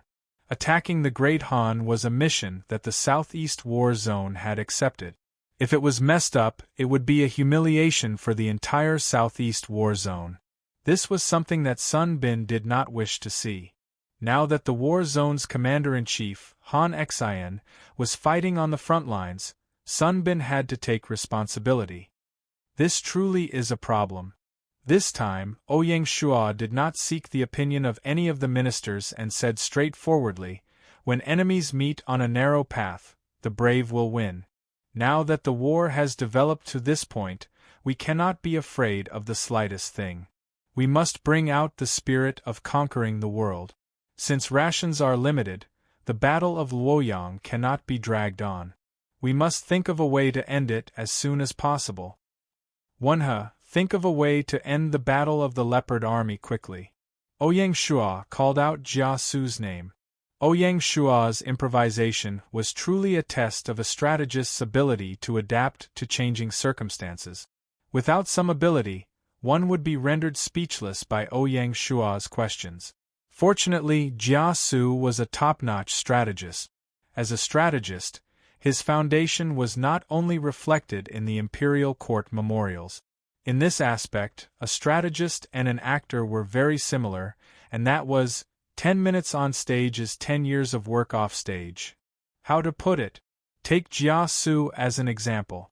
As the #1 strategist in the army, he might not personally participate in every military operation of the Great Xia, but he would definitely follow the entire process and make use of the intelligence agency's information to do his homework. His goal was to have an accurate grasp of the overall situation and constantly deduce the battle situation, simulating countermeasures so that he could either actively or passively propose them for the emperor to make a decision. This was the role of a strategist. It was not something that could only be improvised on the spot when it came to the imperial court. No matter how formidable a person was, it was impossible for him to come up with an accurate strategy without understanding the situation at the front lines. That was nonsense, and it was impossible for it to appear in reality. Just like Zhuge Liang in The Romance of China, he seemed to be living in seclusion, but in reality, he had a clear view of the situation in the world. Otherwise, how could he come up with the highly constructive Longzhong couplet? Thus, Jia Su wasn't nervous in the slightest when faced with the emperor's question. He sorted out his thoughts and replied, "If we use conventional tactics in the street battle of Luoyang, it will definitely take a long time. The rations crisis will indeed erupt like what General Sun Bin has proposed." When Sun Bin heard this, he looked at Jia Su gratefully. "If we want to resolve it quickly, we can only use unconventional tactic. Given Luoyang's conditions, we can use assassination tactic. If either Emperor Wu of Han or Wei Qing dies, the Han army will definitely fall into chaos. We can either burn down the granaries in Luoyang and cause the morale of the Han army to collapse, or we can start a massacre and spread fear, causing Luoyang to fall into chaos. Or we can use poison. It's currently the rainy season, and it's possible to use the rain." Jia Su's strategies made all the officials' scalps go numb. Poison warriors were indeed poison warriors, and they could come up with all sorts of vicious tactics. But thinking about it, given Great Xia's image in China, there were some tactics that couldn't be carried out. For example, Great Xia definitely wouldn't carry out a massacre or poison. As for burning down the granaries, given Wei Qing's cautiousness, he would definitely guard the granaries tightly. Even if the Mountain Sea Guard had many spies in Luoyang, there was no chance of success. Or rather, the chances of success were next to none. Eliminating all the other options, only assassination seemed feasible, but that was also the most difficult tactic. There was no need to mention Emperor Wu of Han. He lived in the imperial palace and was heavily guarded. Not to mention assassination, they probably wouldn't even be able to meet him. As the commander of the Han army, Wei Qing would always have his personal guards by his side, and it would be extremely difficult to assassinate him. No matter how they thought about it, there was no chance of success. While the ministers were worrying, Ouyang Shua seemed to be deep in thought. He thought of a business partner. It was the super guild that had betrayed Great Xia once, listening to the Rain Pavilion. It was also the only guild that remained in the capital. Coincidentally, the rain listening tower was stationed in Luoyang. Thinking of this, Ouyang Shuo said, "Let me make arrangements for Luoyang later. Right now we should discuss which troops to send to the north to attack the Qing army." Although the Qing army had only sent 200,000 imperial guards to guard the borders of Luoyang, they had to uproot the entire Qing army if they wanted to threaten Handan City. Otherwise, Jingdu would be like a nail that was hammered into the Great Xia army's path. It could cut off the Great Xia army's supply route at any time. If they wanted to threaten Handan City, Jingdu was a hurdle that couldn't be avoided. Furthermore, Ouyang Shuo wanted to use this opportunity to destroy the Qing army in one fell swoop and establish a new structure in the northern borders. Chapter 1185. After nearly an hour of discussion, the name list of the Purgatory Army was quickly finalized. Ouyang Shuo set down two principles. The first was that the Imperial Guard and the Dragon Stallion Army, which had already been engaged in continuous battles, would no longer participate in the war against the Qing. Instead, they were taking this opportunity to rest and reorganize in preparation for the next major battle. Secondly, except for the border guards of the northern region, the border guards of the other regions would not participate in the war against the Qing. After setting the general principle, there weren't many choices left. The 4th and 5th Corps of the Northern Frontier Army had to guard the vast Gold Province to prevent the Mongolians from launching a surprise attack, so they could not be mobilized. The 3rd Army guarded the monster nests in Northern Frontier Province, and they were only in charge of supervising the transportation of food in the country. Only the 1st and 2nd Legions were sent out. The 2nd Army of the Yingzhou Army stayed behind to oversee the Yingzhou Province, while the 1st Army set off. The city guards, who had not participated much in the battle before, would be mobilizing the 2nd, 4th, and 5th Legions at once.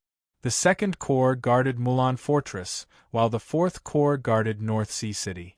They rarely had the opportunity to participate in the war. If the army does not fight for a long time, problems will arise.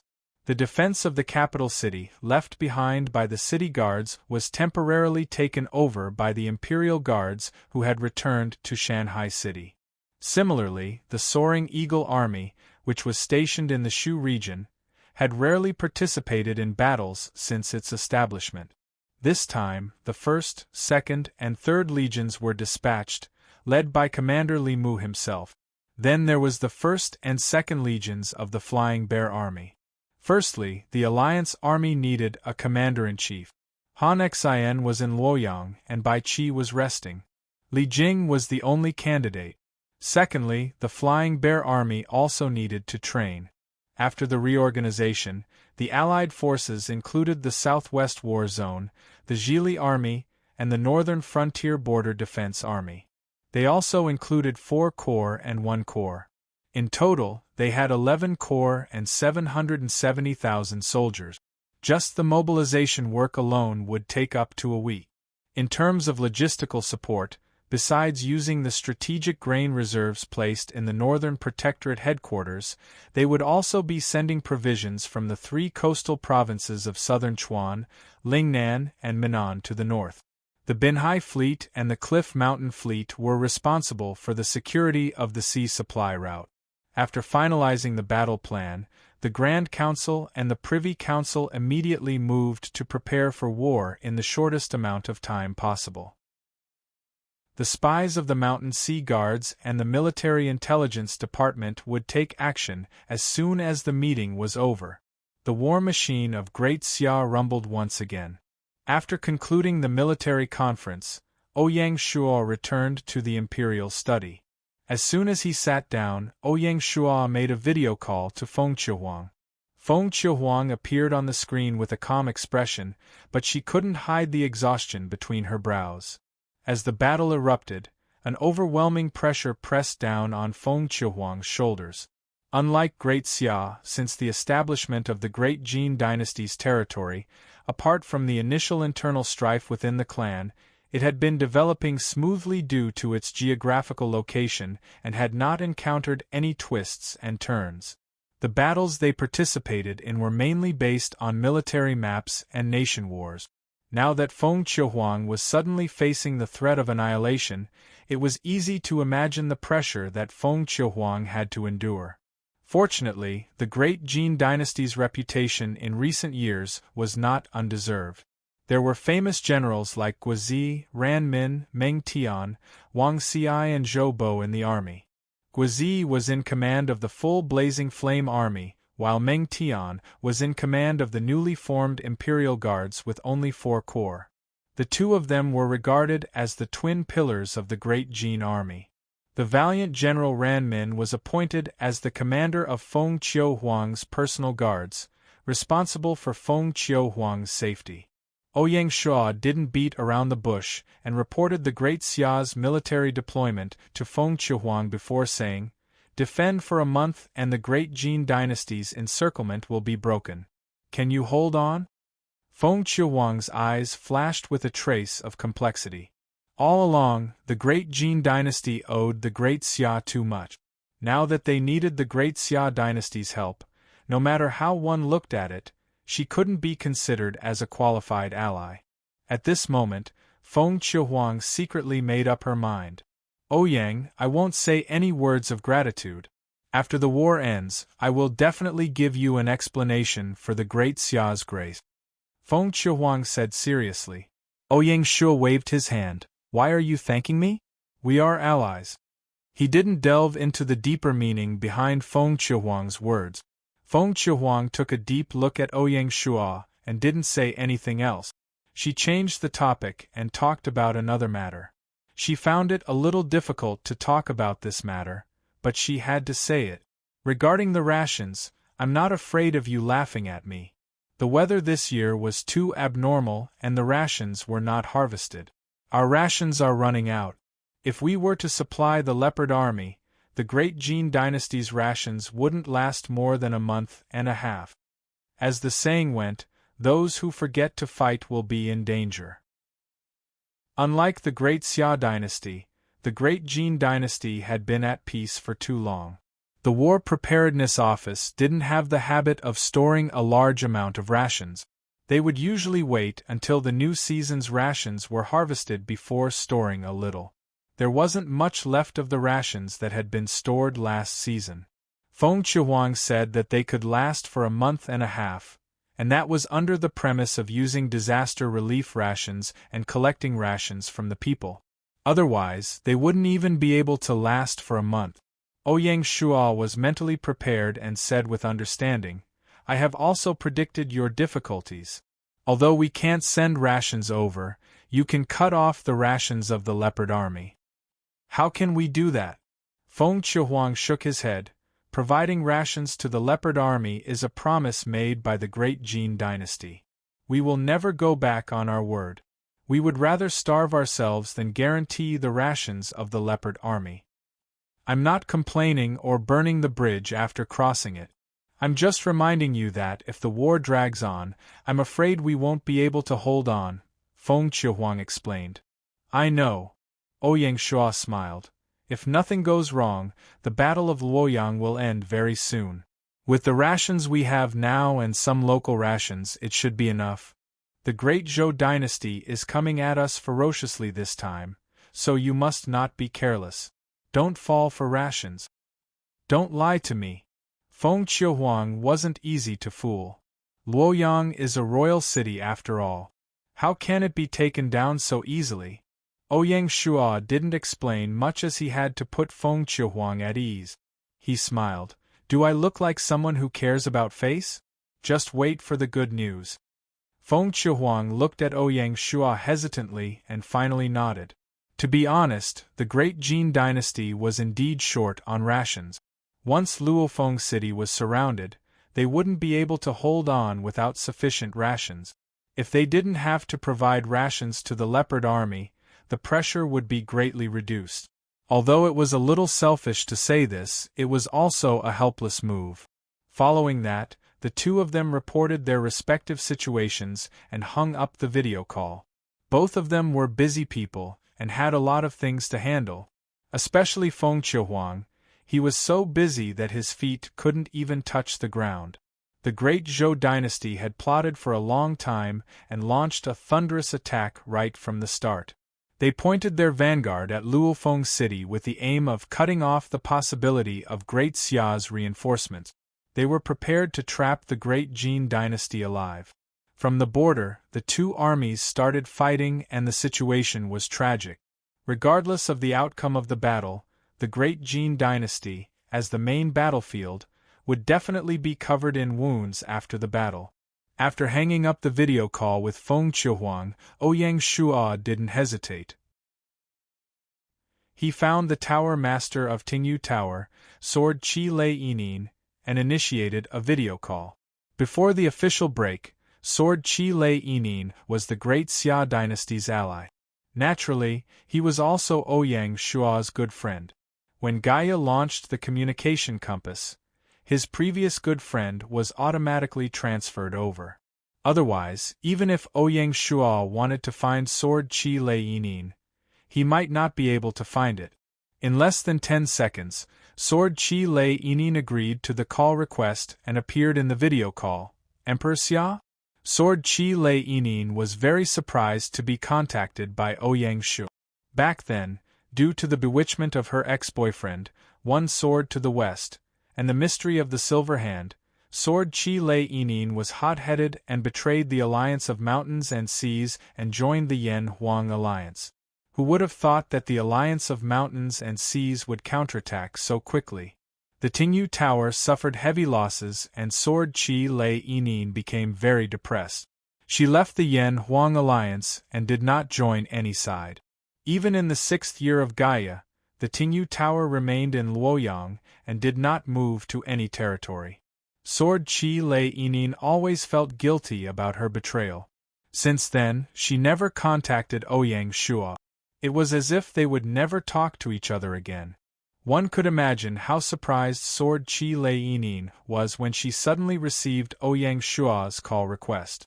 Times have changed.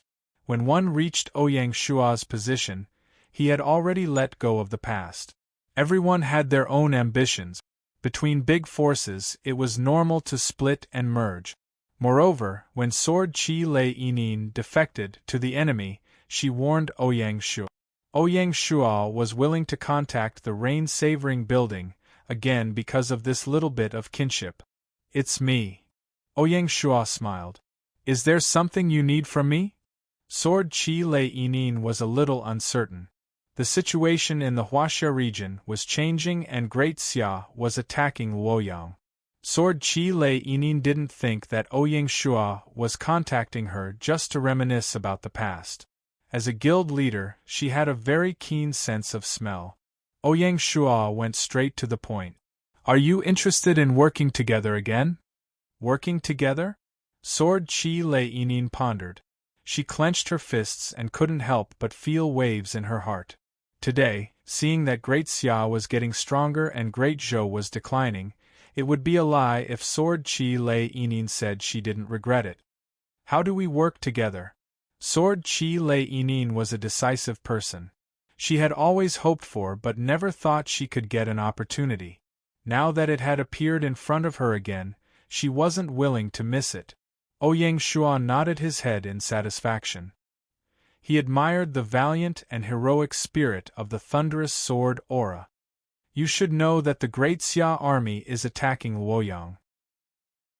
If the Rain Listening Pavilion can help me with one thing, I can let bygones be bygones, and the headquarters of the Rain Listening Pavilion can be moved to Shanghai City." Sword Qi Lei Yinin didn't agree immediately. She asked, "What is it?" It wasn't that Sword Qi Lei Yinin was haggling. It was just that something that Ouyang Shuo was so serious about must be extraordinary. She was worried that she couldn't complete it and would embarrass both parties. "Help me assassinate Emperor Wu of Han or Wei Qing. At the very least, burn down the granary in Luoyang and cause chaos in Luoyang." Ouyang Shuo didn't beat around the bush. Since they were working together, he had to be frank. Sword Qi Lei Yinin's heart skipped a beat after hearing this. She smiled bitterly and said, "Aren't you afraid that I will leak the plan to the great Han dynasty? This is a military secret of Great Xia, right?" When she said this, Sword Chi Lei Yinin felt bitter. She was obviously thinking about the past. Ouyang Shua shook his head. "You won't. It won't do Tingyu Tower any good. The Great Xia army will definitely take Luoyang. It's just a matter of time." Sword Chi Lei Yinin was silent. Of course, she understood the meaning behind Ouyang Shua's words. Since the fall of Luoyang was a sure thing, what would happen to the Tingyu Tower after the fall of Luoyang? As long as one wasn't a fool, one wouldn't offend Great Xia at this time. The Great Han Dynasty couldn't give Tingyu Tower what they wanted. Sword Chi Lei Yinin nodded. She then began to seriously consider Ouyang Shua's request and fell into deep thought. Ouyang Shua didn't rush her. He firmly believed that Tingyu Tower had been rooted in Luoyang for nearly 6 years and wouldn't have no trump cards. After a full 5 minutes, Sword Chi Lei Yinin came back to her senses. "To tell you the truth, we do have some informants in the royal palace of Luoyang. However, assassinating Emperor Wu of Han is a very difficult task, and I can't guarantee that it will be completed. As for Wei Qing, he will be protected by the army. It will be harder than assassinating Emperor Wu of Han." Tingyu Tower was good at nurturing strategists and spies. It was normal for the royal palace to have spies. However, it was hard to say whether the assassination would be successful. "I can think of a way to deal with the granary in Luoyang," Sword Chi Lei Yinin said. Ouyang Shua smiled after hearing this. Sure enough, Sword Chi Lei Yinin didn't disappoint him. "This is already very good. I will wait for the good news in Shanghai City." Sword Chi Lei Yinin nodded. "Remember, you have a week at most," Ouyang Shua warned. "Got it." Next, the two of them discussed some details. Ouyang Shua even suggested letting the spies of the Shanghai Guards assist Tingyu Tower in the operation to increase the success rate. After the discussion, Ouyang Shua hung up the video call. Ouyang Shua had already placed his chess piece. Whether it would be successful or not was not up to him. He could only wait patiently. However, Ouyang Shua believed that even if the assassination failed, with the cooperation of Tingyu Tower, Han Xian would definitely be able to find a way to break into Luoyang before the rations were cut off. Handan City of the Great Zhou Dynasty. The old fox has begun to mobilize his troops. I just don't know which direction he will go. Di Chen was really afraid of the Great Xia. Taking the initiative to attack the Great Jin Dynasty was Di Chen's last gamble.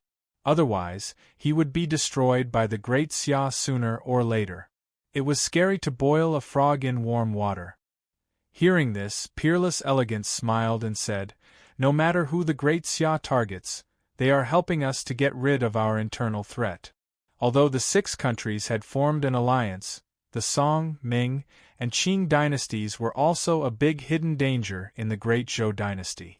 It was a good thing to get rid of them with the help of the Great Xia. The Great Zhou dynasty's plan could be said to be comprehensive. However, Di Chen was not so optimistic. "It's not easy to be the fisherman. If we can't take down the Great Jin before the Great Xia succeeds, we will lose everything." Peerless Elegance nodded. "So, it's time to activate the chess piece that was buried beside Feng Qiuhuang. We'll do as you say." Di Chen did not hesitate. At this point, the Great Zhou dynasty had no way out. They had to use all the resources they could to ensure that they could take down the Great Jin dynasty in the shortest time possible. In the next few days, the wilderness was bustling. It was as if overnight, the official roads in the wilderness were filled with troops. The armies of the Song and Ming dynasties went south one after another. The Great Xia army was busy gathering and preparing to go north. The Great Jin dynasty was full of smoke. There was no longer an inch of pure land in the wilderness. Even the Qin and Tang dynasties, in order to guard against the revenge of the Great Xia, had secretly deployed their imperial guards to the borders. Although according to the intelligence, the Great Xia's target was the Great Qing dynasty, Who could guarantee that the Great Xia would not make a diversion again? After all, if they took down the Tang dynasty or the Great Qin dynasty, they could directly connect with the Great Jin dynasty. The Great Xia had done this many times before. Chapter 1186. The capital of the Great Qing dynasty, the Palace of Heavenly Purity. Emperor Kangxi, who was in his 50s, had a frighteningly gloomy expression on his face. I didn't expect Great Xia to forsake what is near at hand and seek the Great Qing instead of attacking the Song and Ming kingdoms. At this moment, Kangxi was like an old lion whose hegemony had been challenged. Although he was furious, he felt powerless in the face of the young lion's challenge. Back then, Kangxi was willing to join the Six Kingdoms alliance with the intention of, when the sandpiper and the clam fight, the fisherman benefits. He thought that the more the war in the south raged, the safer the Great Qing in the north would be. Who would have thought that he would be shooting himself in the foot? In the past few days, Great Xia's armies had been converging on the northern borderline province and attacking the border. Even a fool could tell what Great Xia was up to. To the Great Qing, this was like a bolt from the blue. Senoni, Suksaha, Oboy, and the other ministers who were standing in the hall were also frowning. Seeing that His Majesty was enraged, Senoni, who was the most senior among them, said, "Your Majesty, why don't we offer up the 9th continent cauldrons?" This humble subject heard that even the Qin and Tang kingdoms offered the 9-province cauldrons to Great Xia. Kangxi waved his hand. "It's useless. If it was a month ago, there might still be room for negotiation if we offered the 9-province cauldrons. Now that Great Xia has already sent out their troops, it's useless to plead for peace." Speaking of this, Kangxi felt regret. Back then, he was greedy and wanted to use the 9-province cauldrons to threaten Great Xia and obtain some benefit. He didn't expect that it would lead to the destruction of the country. In the eyes of Kangxi and the other officials, Great Xia must have come to seize the 9-province cauldrons. After all, the Song and Ming kingdoms had already offered their cauldrons. They didn't know that the Mongols were already preparing to destroy the Western Turkic Khaganate. Seeing this, Oboy stepped out and said, "Your Majesty, since the peace talks have failed, let's prepare for war." In history, Oboy was killed by little Kangxi.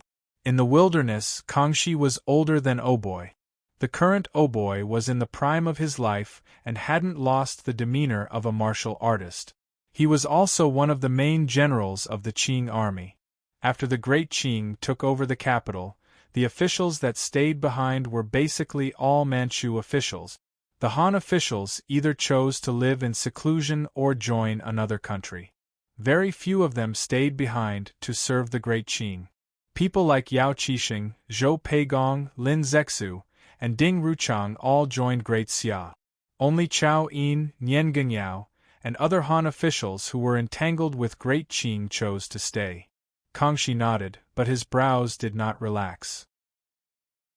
Ever since they had entered Jingdo, the Jingdo Imperial Army had automatically been replaced by the Iron Cavalry of the 8 Banners. Trapped in the narrow and small Jingdo County, they had no room to display their abilities. Facing the Great Xia army, it was truly worrying how much of his strength he could display. The Qing army was not known for its ferocity. However, it was just as Oboy had said, no matter how difficult it was, the Great Qing already had no way out, they could only fight with their backs against the river. "Pass down my order, prepare for battle," Kangxi ordered. "Yes, Your Majesty," the ministers echoed, but their voices were not very loud. Some people's eyes were already flickering. Mongolia, Hala and Lin. In the golden tent, Genghis Khan sat boldly on the throne. Bogorchi and Mawali of the 4 heroes, Jeeb of the 4 braves, and Talyui of the 4 sons were all present.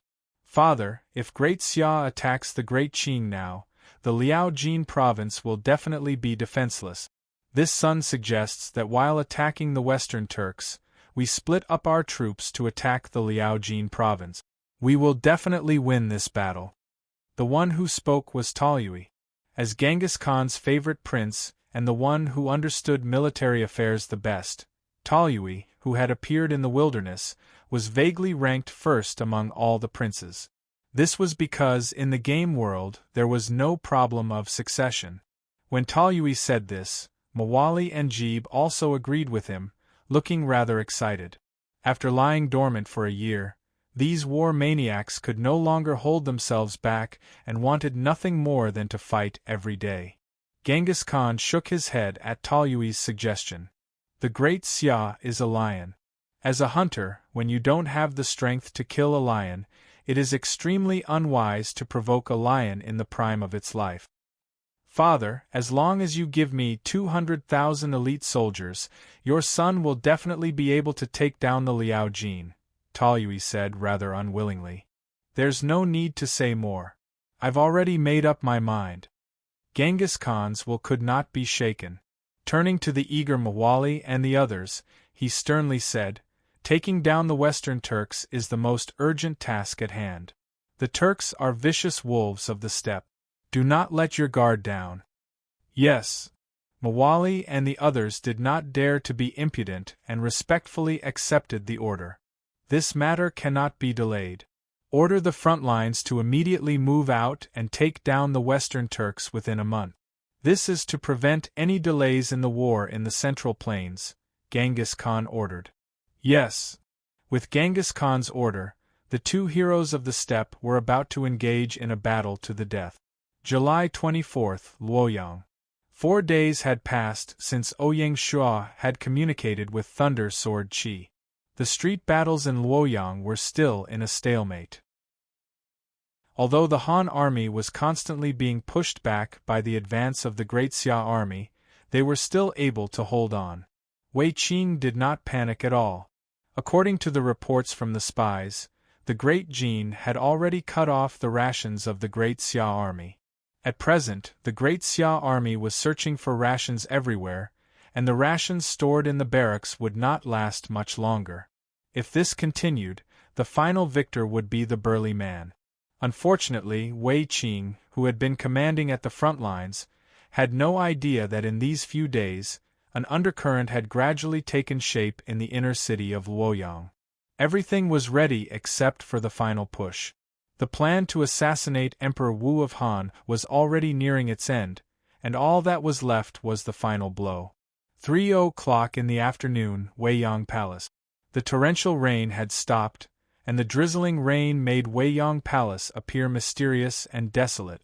Under the guidance of a eunuch, Thunder Sword Chi was preparing to visit Emperor Wu of Han at the Announcement Palace Hall. The reason was that, as the largest guild in Luoyang, the Tingyu Tower, was willing to do its best to help during the crisis in Luoyang. During the fierce battle in Luoyang, every force was of help to the burly man and could increase their chances of winning the war, let alone a super guild like the Tingyu Tower.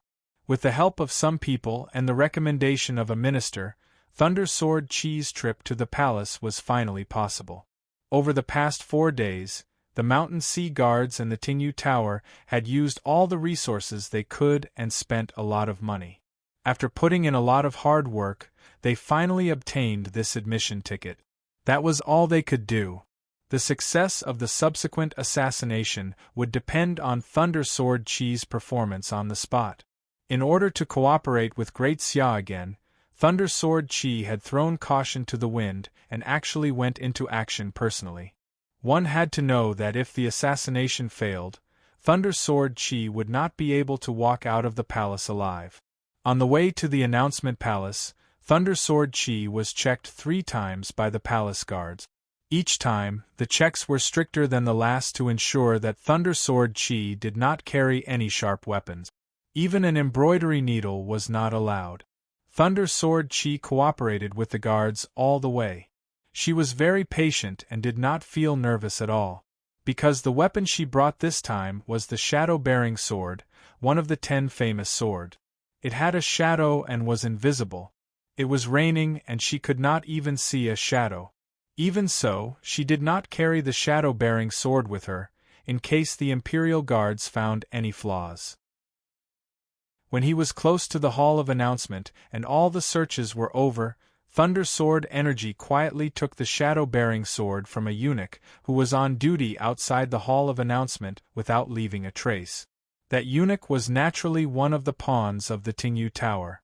In order to choose the time when the eunuch was on duty to meet Emperor Wu of Han, the Tingyu Tower had put in a lot of effort. The whole plan was closely linked. After entering the main hall, the security suddenly weakened. Except for the Imperial guards on duty outside the hall, there was not a single guard in the main hall. Only 2 eunuchs on duty accompanied Emperor Wu of Han. As a master in Jianghu, Thunder Sword Chi would not be confused by this appearance. Under her perception, there were Imperial guards behind the screen of the main hall, on the beam of the roof and other secret places. Even those 2 eunuchs were not ordinary people. Looking at Emperor Wu of Han, who was sitting above, Thunder Sword Chi saluted. Sword Chi Thunder Sword Chi pays respect to your majesty. Emperor Wu of Han was also an emperor who was used to great winds and waves. Although Luoyang might fall at any time, there was not a trace of abnormality in his expression. He was unfathomable and awe-inspiring. When Thunder Sword Chi saw him, she could not help feeling stagnant. I am very relieved that the Tingyu Tower can stand up to share the burden of the imperial court when it is in danger. Once the crisis in Luoyang is resolved, I can confer you the title of Marquis. In order to win over the Tingyu Tower, Emperor Wu of Han spared no expense. Thunder Sword Chi was very excited when she heard that. Thank you for your kindness, your majesty. To be honest, if it was before, she would be ecstatic if Emperor Wu of Han was willing to confer her the title of Marquis, because it meant that the Tingyu Tower could do whatever it wanted in the territory of the Han dynasty. But now it was nothing at all. Just when Thunder Sword Chi thanked the Emperor and was about to get up, a sharp arrow was shot from outside the hall, through the paper-made door and into the hall like a sharp arrow. Assassin, protect His Majesty! Thunder Sword Chi said as she rushed to Emperor Wu of Han. Whoosh! Whoosh! Whoosh! Almost at the same time, 5 Imperial guards appeared out of thin air in the hall and formed a formation in front of Emperor Wu of Han. The 2 eunuchs also stood in front of Emperor Wu of Han like shadows, ready to fight. Because Thunder Sword Chi did not carry a weapon, and she was innocent and had just been conferred by His Majesty, the 2 eunuchs only thought that she was here to protect His Majesty when they saw Thunder Sword Chi rushing at them. They did not know that the sharp arrow outside the hall was to create an assassination opportunity for Thunder Sword Chi.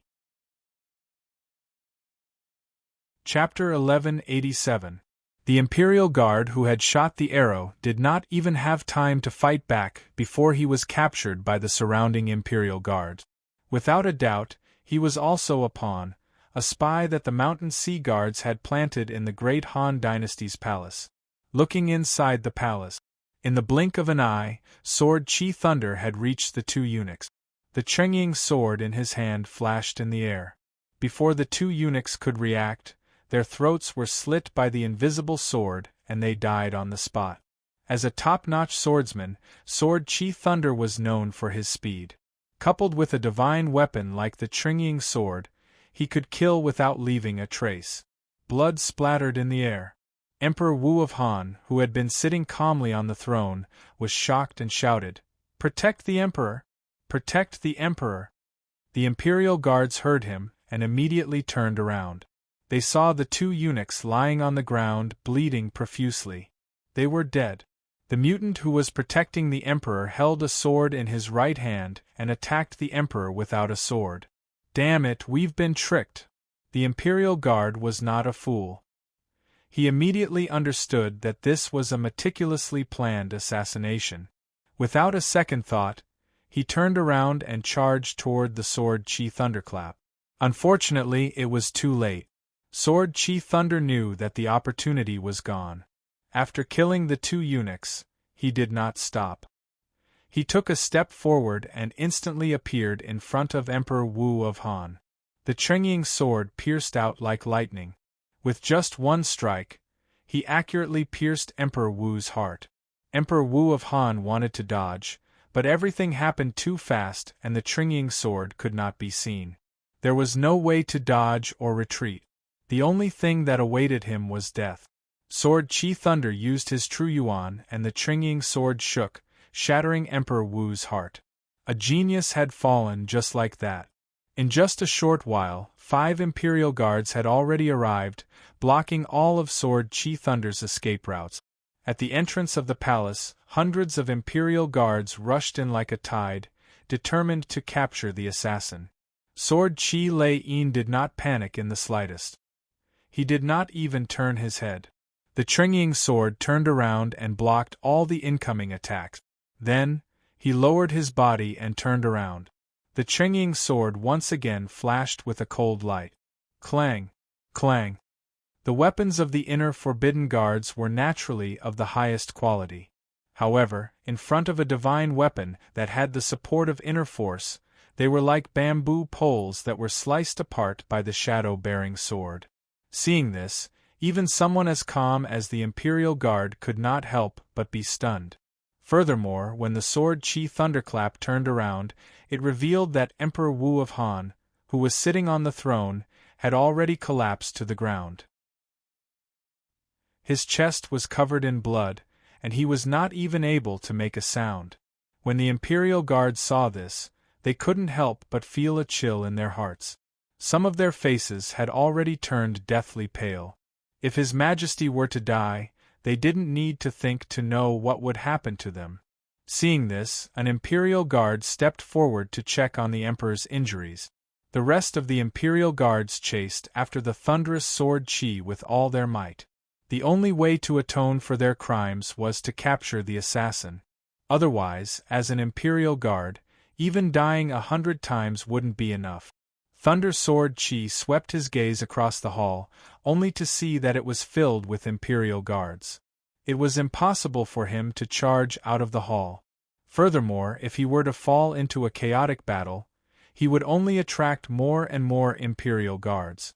After repelling the Imperial Guards, Thunder Sword Chi Thunderclap turned around and walked towards the left side of the throne. That was where Emperor Wu of Han used to go to the royal court, and it could also lead him out of the hall. Right at this moment, the Imperial Guard who was checking on Emperor Wu's injuries cried out in grief. His Majesty has passed away. Quick, capture the assassin. When these words were spoken, the entire hall fell silent for a second. Every single Imperial Guard felt their hearts stop beating, and some even felt their legs go weak. Capture the assassin, don't let her escape. In the end, it was the Imperial Guard who reacted and took the lead to chase after Thunder Sword Chi Thunderclap. The entire hall was already in chaos. Thunder Sword Chi Thunderclap barged into the left corridor, and she had no intention of leaving the hall. For a building like the royal palace, the space between each hall was empty, and if she were to leave, she would only become a target. Turning around, she entered a side room on the right side of the corridor and hid there. As long as she could survive the initial pursuit, when the news of Emperor Wu's death spread, Luoyang City would be in chaos. That would be the best time for Thunder Sword Chi Thunderclap to escape. Soon, the news of Emperor Wu's death swept through the entire Luoyang City like a hurricane, causing the already unstable royal city to become even more unstable. Normally, when the emperor passed away, the crown prince would naturally take over the throne. If things went well, there wouldn't be any major trouble. But what time was it now? The Great Xia army had been besieging Luoyang for half a month, and the city could be breached at any time. At this critical juncture, Emperor Wu, who was the backbone of the Han dynasty, was suddenly assassinated. It was simply devastating. A group of experienced civil and military officials were all stunned on the spot, and some of them already had other ideas. Inevitably, the Han army was in an uproar. At this moment, the secret agents of the mountain and sea guards became active again. They visited the civil and military officials one by one, conveying the goodwill of Great Xia, and promised that as long as they were willing to surrender, Great Xia would put them in important positions. What was more frightening was that, taking advantage of the chaos in the city, the Tingyu Tower, in the name of assisting the Han army in defending the city, quietly approached the granary in the west of the city, and then set it on fire. Billowing smoke shrouded the sky above the city. The successive blows made it hard for people to breathe. At this moment, Han Xin commanded the Great Xia army to launch the strongest wave of attacks against the Han army while the enemy's morale was low. Under the strong attack, the Han army was gradually defeated. In particular, during the battle on the northwest street, 10,000 combat players from the Tingyu Tower suddenly attacked from the rear, catching the Han army unprepared. The Great Xia army seized the opportunity and captured the enemy's fortress in one fell swoop. As a result, the Great Xia army successfully opened up the passage to the inner city. This time, the imperial court of the Han dynasty was in a complete panic. The voices of surrender gradually converged and blended into a strong sound that reverberated in the sky above Luoyang. Even the crown prince, Lu Fuling, who was pushed to the forefront, was unable to control the overall situation. At this moment, only General Wei Qing could control the situation. As long as the Han army didn't collapse, there was still hope for the Han dynasty.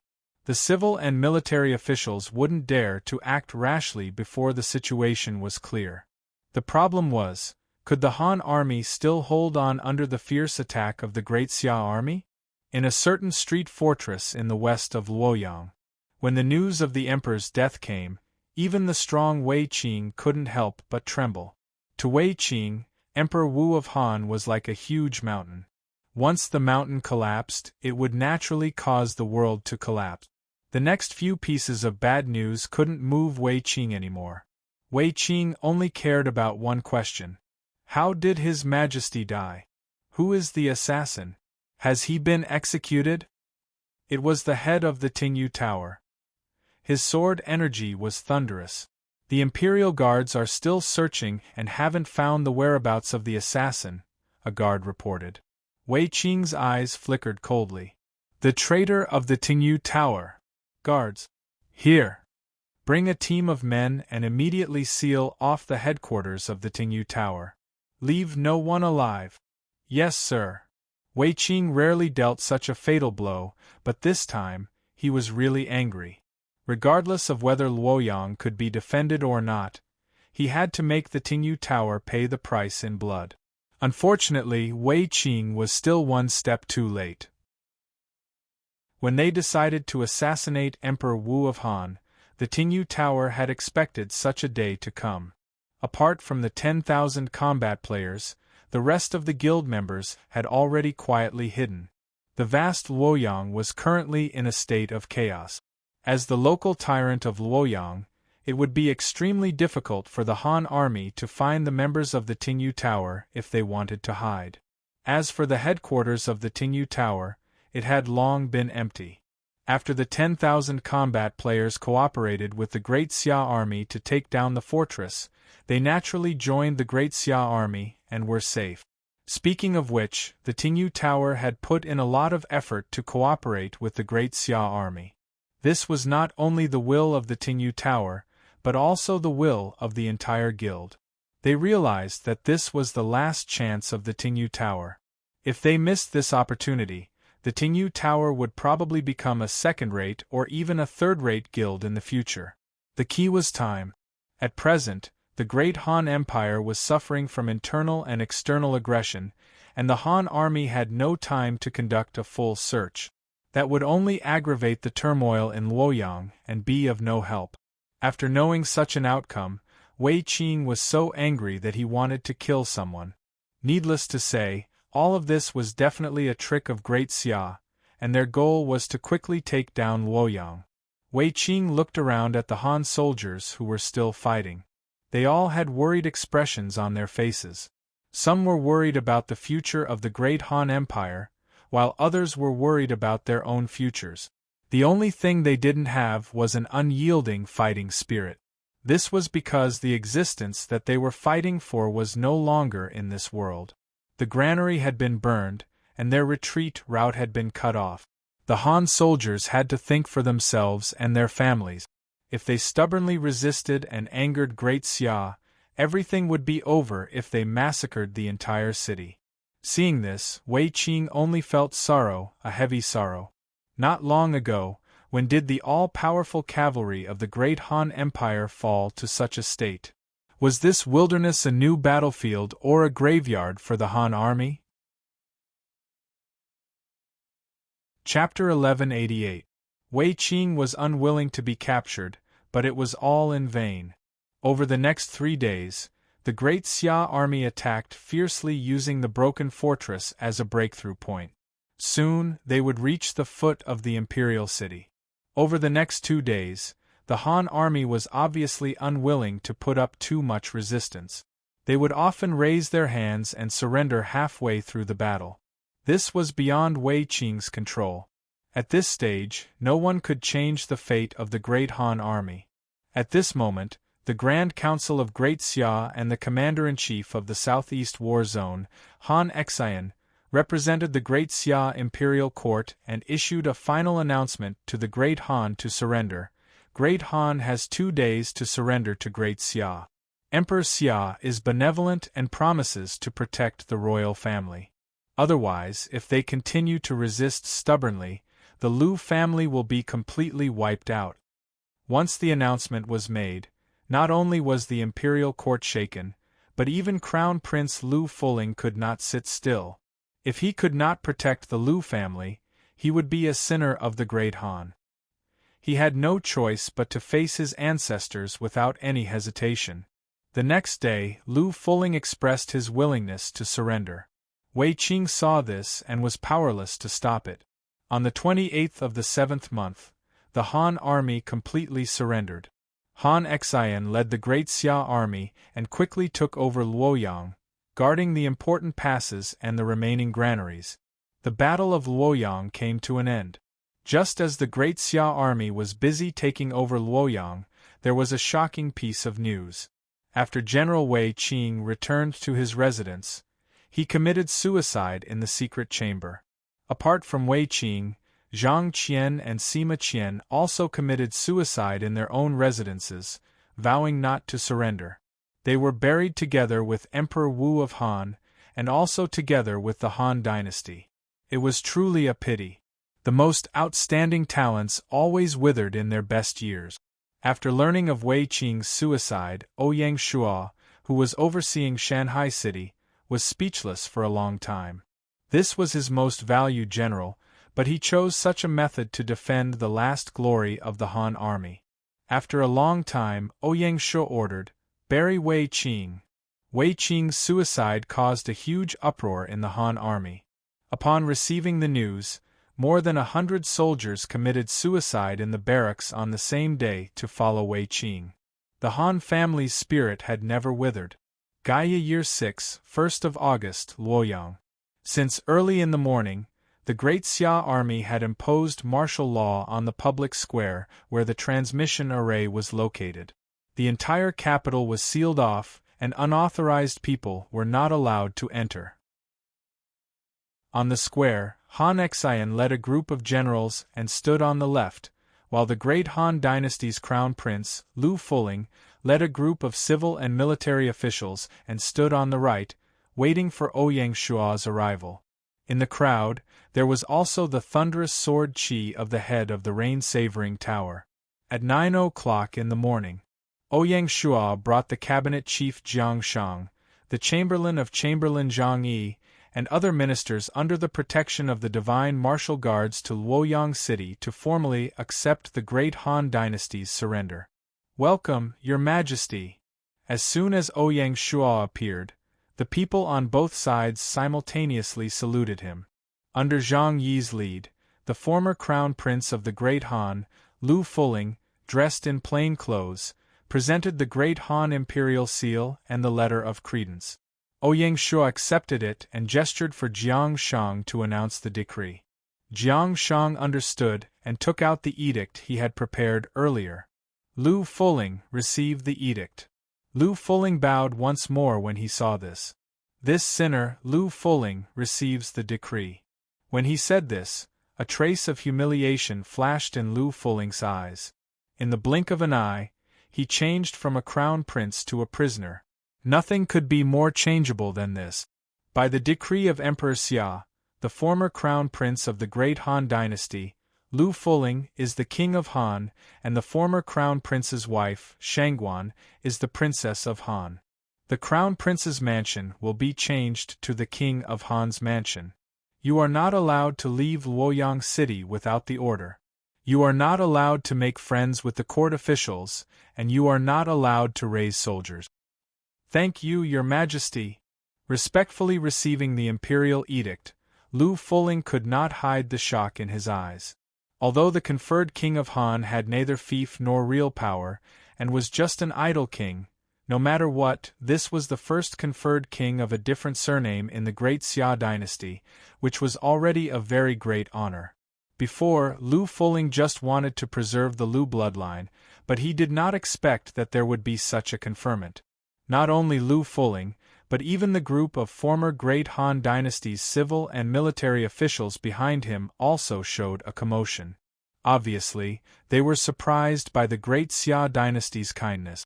Ouyang Shua did this to appease the Han Dynasty's old officials.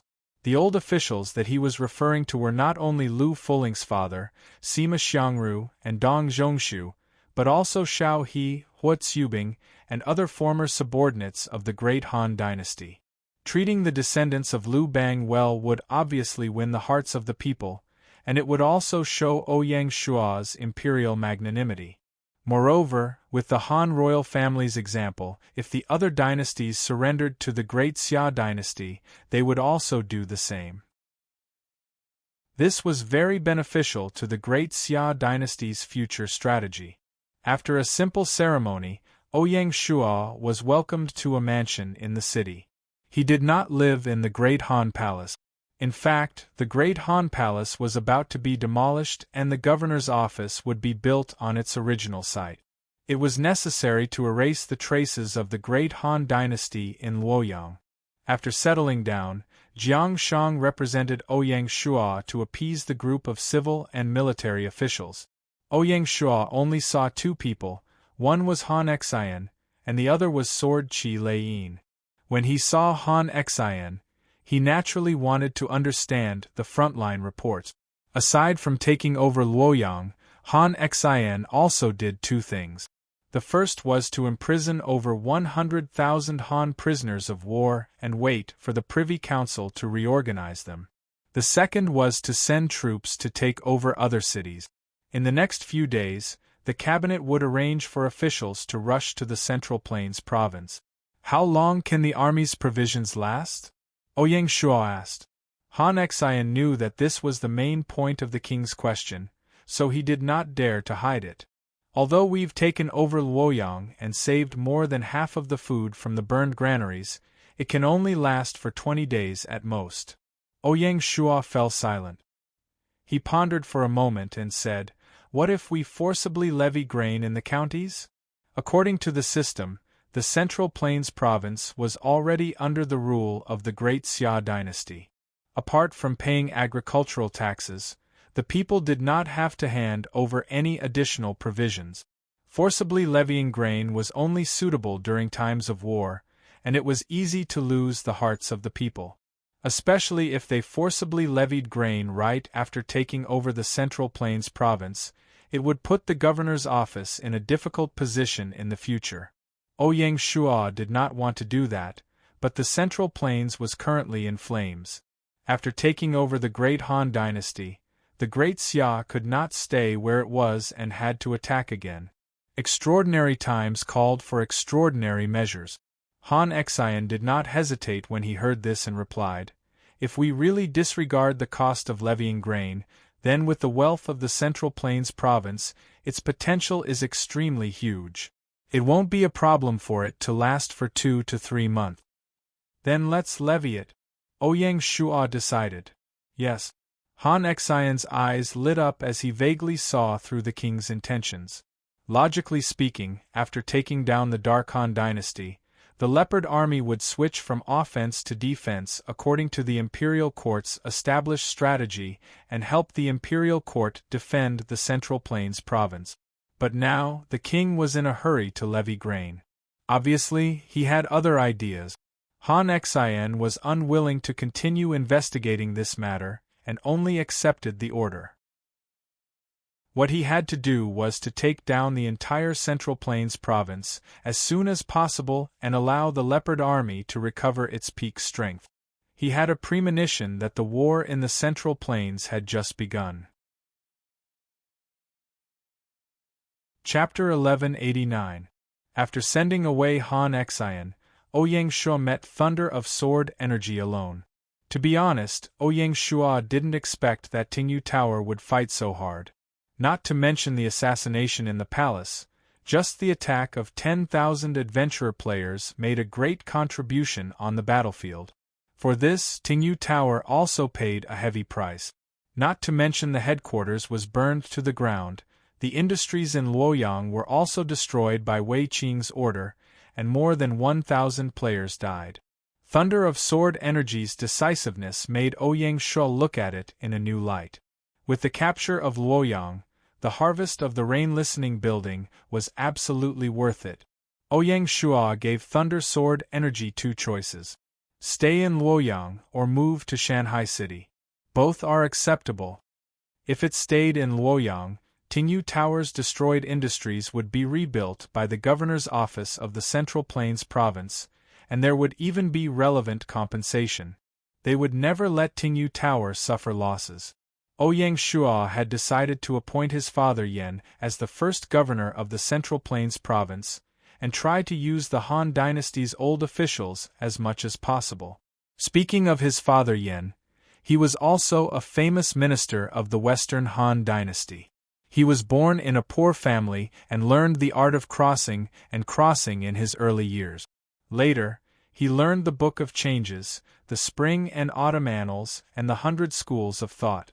In Qi, he was excluded by the Confucian scholars, so he traveled north to Yan, Zhao, Zhongshan, and other vassal kingdoms, but he was not treated politely. In the first year of Yuanguang, his father Yan arrived in Chang'an and directly wrote a letter to Emperor Liu Che. He was summoned on the same day, and became a doctor together with Su Lu and Yanan. Not long after, he was promoted 4 times in a year, and was appointed by Emperor Wu as an exception. He also proposed to Emperor Wu the political idea of great unification. In addition to his father Yan, another famous minister of the Han dynasty, Dong Zhongshu, was arranged by Ouyang Shua to enter the hall of Southwest University China and became Confucius's Confucian Classics assistant. Dong Zhongshu was a doctor in Emperor Jing of Han and taught the Spring and Autumn Annals. In the first year of Emperor Yuanguang of Han dynasty, Emperor Wu issued an edict asking for a strategy to govern the country. Dong Zhongshu, in his famous Strategies to Promote the Virtuous and Virtuous, systematically proposed the theory of interaction between heaven and man, the theory of great unification. Everything that is not in the field of the 6 arts and the art of Confucius should be eliminated, and discard the 100 schools of thought and respect Confucianism alone, which was adopted by Emperor Wu. Confucianism became the orthodox ideology of Chinese society, and its influence lasted for more than 2,000 years. His studies were centered on the Confucian patriarchal ideology, mixed with the theory of yin and yang and the 5 elements, linking divine power, monarchical power, paternal power, and marital power together, forming the theocratic system of theology. Some even jokingly said that Dong Zhongshu was the chief architect of the 2,000 years of feudal rule. The theory proposed by Dong Zhongshu catered to the needs of governance at that time, strengthening the centralization of power and safeguarding the legitimacy of the emperor. At that time there was no right or wrong. However, when it came to Great Xia, Dong Zhongshu's theory was not in line with Ouyang Shua's political vision. Naturally, he had no choice but to abandon it. Arranging for him to be a disciple of Confucius was also out of consideration for his talent. Sending Dong Zhongshu away was also conducive to breaking the overly rich Confucian atmosphere in the Central Plains province. Ouyang Shua did not forget that when Emperor Wu of Han took over Luoyang, He abandoned the 100 schools of thought and only respected Confucianism, which was incompatible with the 100 schools of thought in Great Xia. This time, Ouyang Shua broke the convention and appointed a large number of old officials of the Great Han Dynasty. Firstly, under the management of the Great Han Dynasty, the Central Plains province's political situation was stable.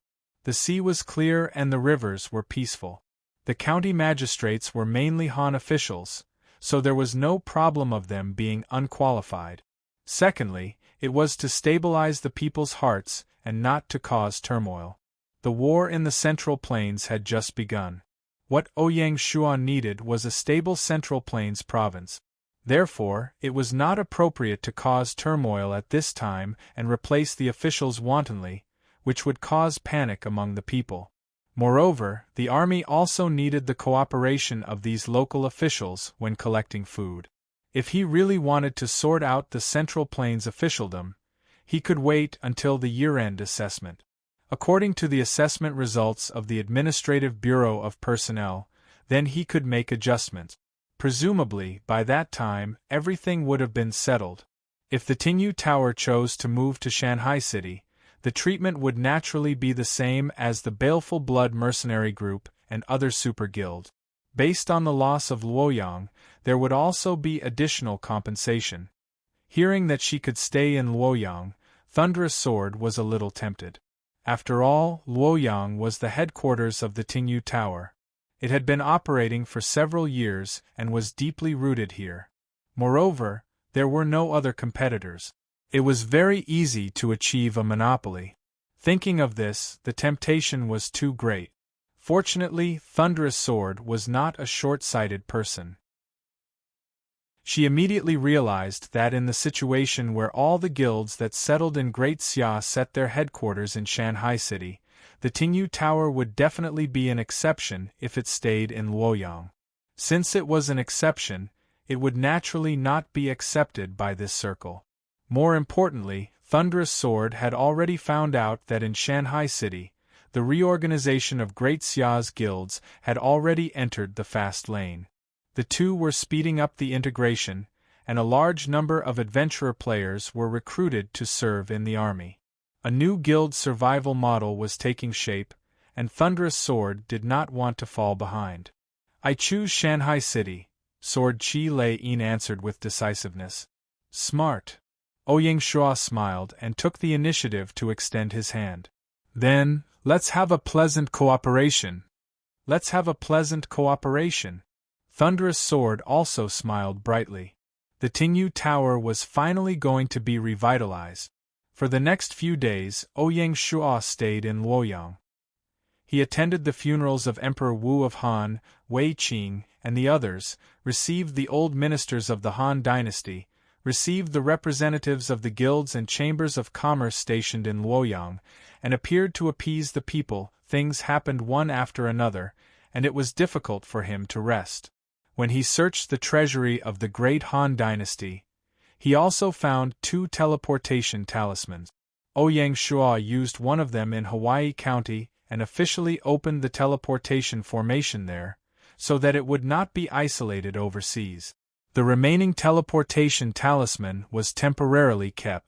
During this period, under the personal leadership of Jiang Shang, the framework of the Central Plains Province Governor's Office had been set up and would soon be put into operation to help the imperial court stabilize the situation in the Central Plains.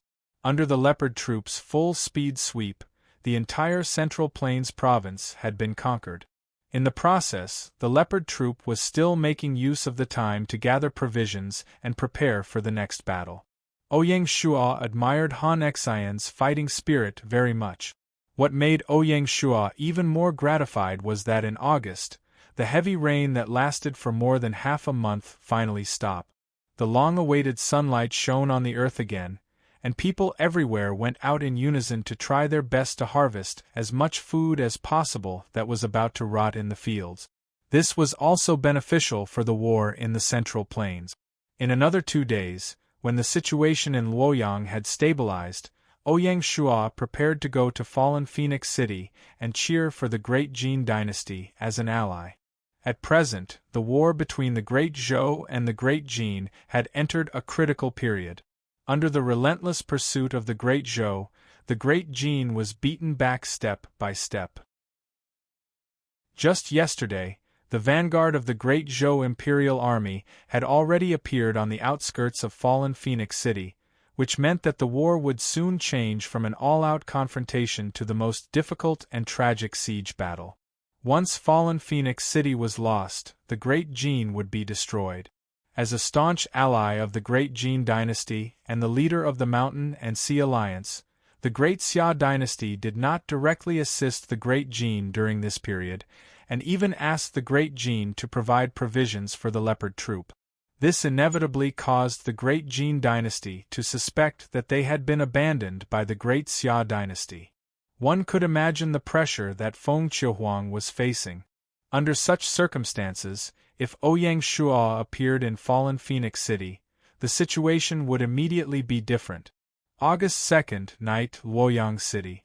Early the next morning, Ouyang Shuo would set off for fallen Phoenix City. Using this last bit of time, Ouyang Shuo was prepared to fight through the night and finish the task at hand as quickly as possible. In his room, Ouyang Shuo was reading the reports from the front lines. In the northwest, the two warlords of the steppe had already begun their battle. In order to capture the Western Turkic Khaganate, Genghis Khan had not only personally set out, but had also sent out almost all his great generals, mobilizing an army of more than 700,000 cavalry. The Western Turkic Khaganate was not to be outdone and had sent out all its forces to meet the enemy. Because this was a battle between cavalry, the war was certain to not last for too long. The War Observation Staff of the Grand Council estimated that it would take at most a month for the true ruler of the steppe to be decided. In the north, the Great Xia's war against the Qing was also on the right track. The 11 field armies of the Great Xia had all taken their positions, and large amounts of provisions were being transported by sea to the northern frontier province. In the meantime, the Great Zhou had even attempted to use its fleet to attack the Great Xia's supply ships, but with the escort of the Cliff Mountain Fleet and the Coastal Fleet, the Great Zhou's schemes were doomed to fail. Only after losing 10 some warships did the Great Zhou stop its schemes. Of the 500,000 Qing soldiers, 200,000 were stationed on the borders of the Great Xia, and 300,000 were stationed in the capital. They intended to coordinate with the Great Xia and fight a protracted war. But Li Jing did not fall for it. Under Li Jing's orders, the commander of the Soaring Eagle Army, Li Mu, personally led 3 corps of the Soaring Eagle Army to the southwest of the capital and set up camp between the two Qing armies. The remaining 8 corps concentrated their firepower, preparing to copy Han Xian's strategy and besiege the capital. If the 200,000 Qing soldiers attempted to reinforce the capital, they would be ambushed and intercepted by the Soaring Eagle Army. If they did not come to reinforce the capital, the fall of the capital would only be a matter of time. This made the Qing army feel extremely uncomfortable. Emperor Kangxi had no time for regret, nor did he have the energy to reprimand Oboi for coming up with this strategy. He could only hope that the Great Zhou could quickly destroy the Great Jin and relieve the Great Qing of its encirclement. The feeling of placing the fate of a country in the hands of another was naturally very unpleasant. But Kangxi had no other choice. Ouyang Shuo put down the battle report and sighed. Because of the existence of the Great Xia, the 9 lords of the Huaxia region were destined to be unable to be as all-powerful as they were in his previous life.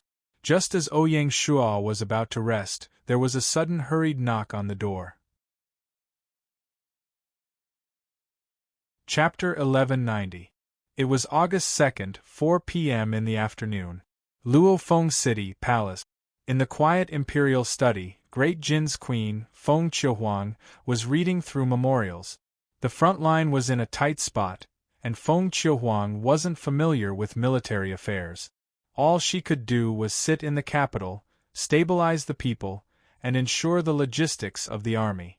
She could only rely on the 2 generals, Guozi and Meng Tian.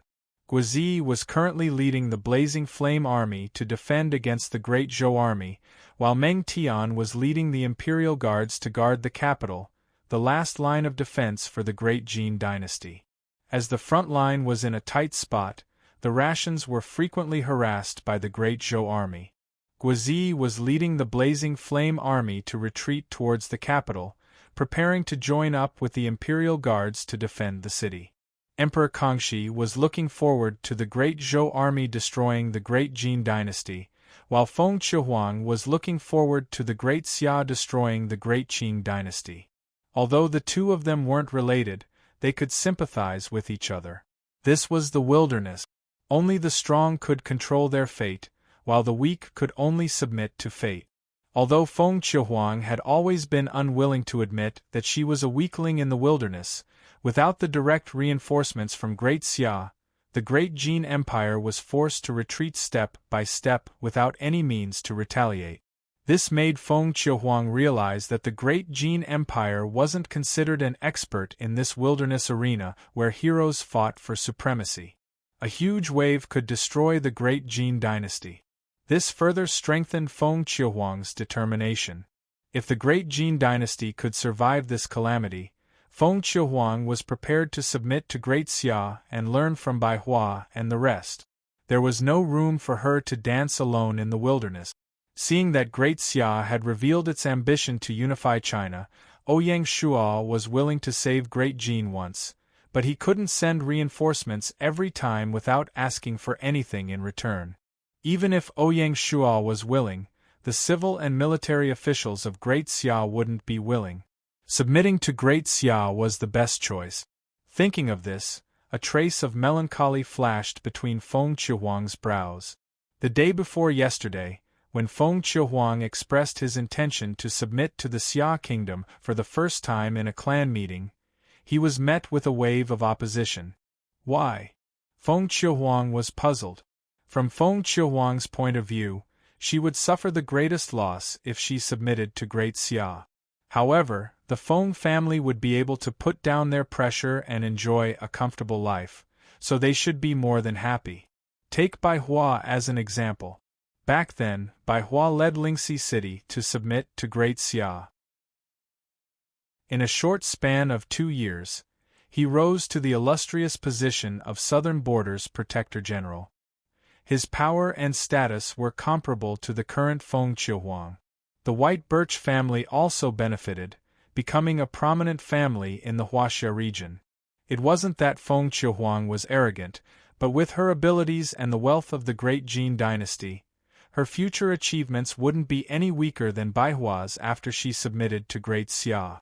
For the Feng family, there were many advantages and no disadvantages. Facing Feng Qihuang's questioning, the Feng family's members stuttered and couldn't come up with a reason. After the establishment of the Great Jin dynasty, the Feng family became a royal family in one fell swoop. This was something that the ancestors of the Feng family had never done. It was really the most glorious period of the Feng family. Dynasty, clan, Hua Feng, Hua,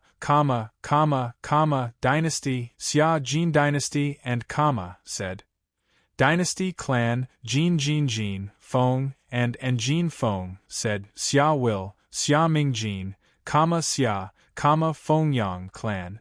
Feng Qihuang immediately understood and was disappointed. In the eyes of the Feng clan, they treated Xia Ming Jin as a free bodyguard and enjoyed the protection of Xia Ming Jin. From their point of view, even if Xia Ming Jin unified China, there would be a place for Jin Jin. In fact, they were eager for Xia Ming to be unified so that they could rest easy. The human heart is indeed the most unfathomable. Feng Qihuang was disappointed and said, regardless of whether you agree or not, I will choose to submit. Ending the clan meeting. Feng Qihuang, who left in a hurry, did not notice the strange look in the eyes of the elders. Sister, have some tea and rest. The one who spoke was Qing Luan, a scholar from the Secret Literature Pavilion. As she spoke, she handed her a cup of tea. In the first year of Gaia, Feng Qihuang, with the support of Ouyang Shuo, successfully broke away from the clan and became an independent lord. At that time, Feng Qiuhuang had 4 good friends who were also her helpers. They were Qing Luan, Zhu Ke, Black Swan, and Shui Yin. Only Qing Luan stayed and accompanied Feng Qiuhuang until now. Qing Luan's loyalty was rewarded handsomely. After the establishment of the Great Jin dynasty, Feng Qiuhuang used Xia Ming's model to perfect the system of the imperial court. Qing Luan was immediately appointed as the Palm Seal Scholar of the Secret Literature Pavilion. She was Feng Qiuhuang's most trusted official. Feng Qiuhuang did not mind and drank the tea. Who would have thought that the tea would be poisoned? After drinking the tea, Feng Qiuhuang couldn't speak or move. He collapsed on the chair and became a vegetable. An empress was betrayed by the person she trusted the most. Perhaps this was not considered a betrayal, because from the beginning, Qing Luan was a chess piece that Di Chen had planted beside Feng Qiuhuang. She did not leave in the first year of Gaia because she wanted to hide deeper. Only now was she activated by Di Chen. The culprit, Qing Luan, did not look happy at all. Looking at Feng Qiuhuang, who had collapsed on the chair, Qing Luan's face was covered in tears. Humans were not plants. How could they be emotionless? After spending 5 to 6 years together, the two of them were not sisters, but they were closer than sisters. If it was possible, Qing Luan would rather not be activated for the rest of her life. But fate was cruel, so cruel that it made people helpless. Not everyone could control their own fate. Qing Luan was such a pitiful person who was teased by fate. In reality, Di Chen had done Qing Luan a favor. He even held Qing Luan's weakness. He could consign her and her family to eternal damnation. Qing Luan had no choice but to carry out Di Chen's request. Qing Luan knelt in front of Feng Qiuhuang and cried, "Sister, I know you can hear me. I have let you down. This crime is committed by me and cannot be forgiven. I can only atone for it with my death." As she spoke, Qing Luan bit the poison in her mouth and committed suicide. Then, she turned into light and left. Looking at the white light in front of her, a teardrop fell from the corner of Feng Qiuhuang's eyes. Qing Luan left. After reincarnating, she disappeared from Luo Feng City and this game world. She did not see her again until the end of the game. This day was called the Qing Luan Tribulation. Soon, the abnormality of the Imperial study was discovered by the guards outside. Imperial Guard Commander Ran Min received the report and dealt with it calmly. He ordered the palace maids to send the Empress to her bedroom and ordered the Imperial physician to detoxify her.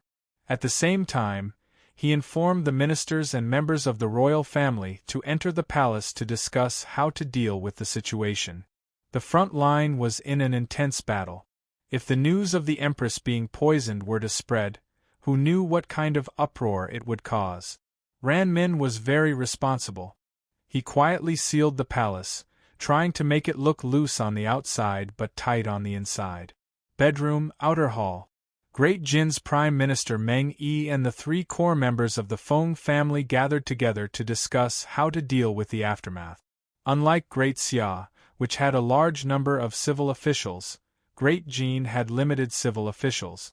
Feng Qiuhuang referred to Great Xia's model and made some adjustments to the structure of the dynasty.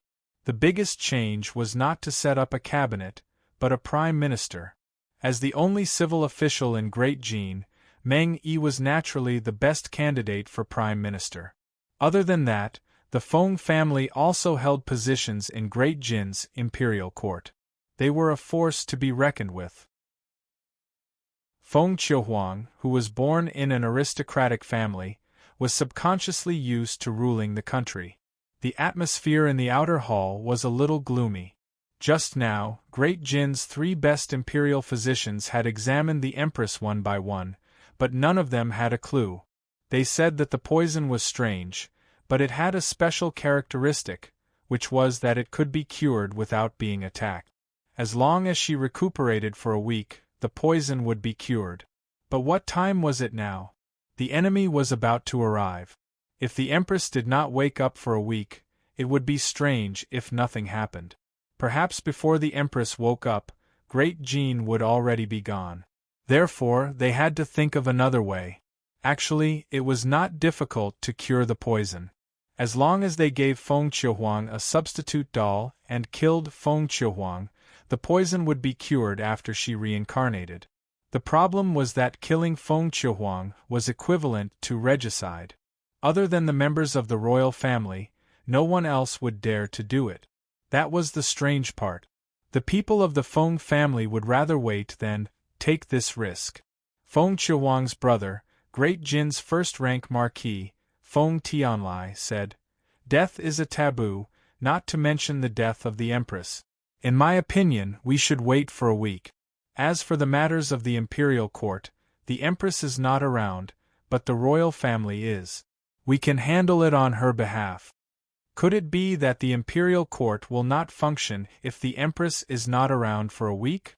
Faced with such a question, what else could Meng Yi say? Although he instinctively felt that there was something fishy about this was an internal matter of the royal family. It was not something that a foreign official like him could interfere with. Just like that, the matter was decided without any reason. Later that day, the imperial court announced that the Empress was ill and needed to recuperate. For the time being, the first-rank marquis and the Empress' brother, Feng Tianlai, would be the regent to handle all government affairs.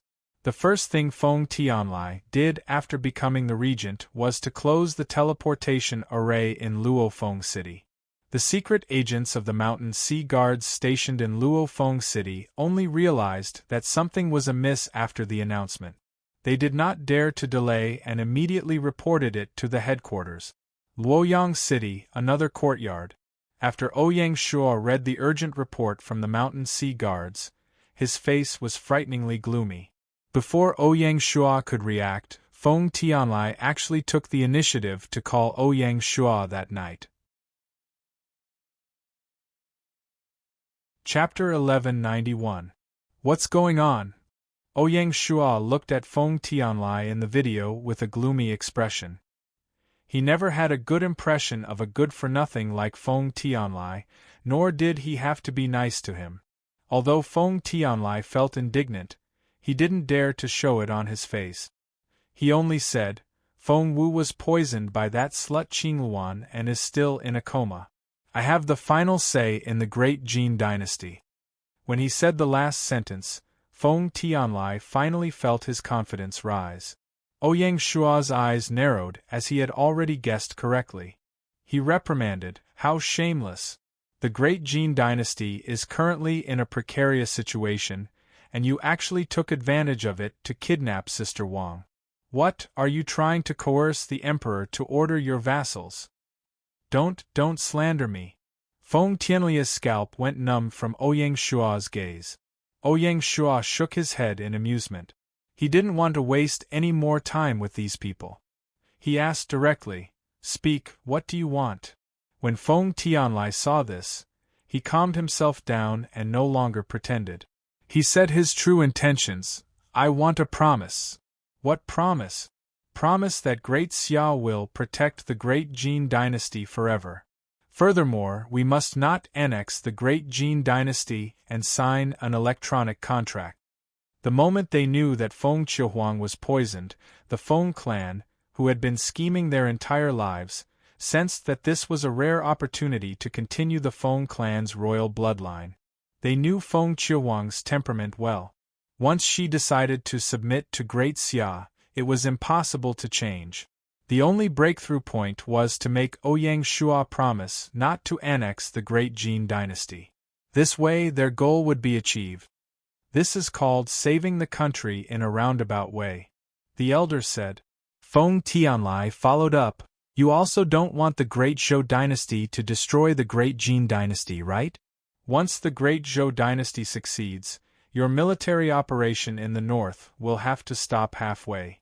You might not even be able to keep the newly conquered Central Plains province.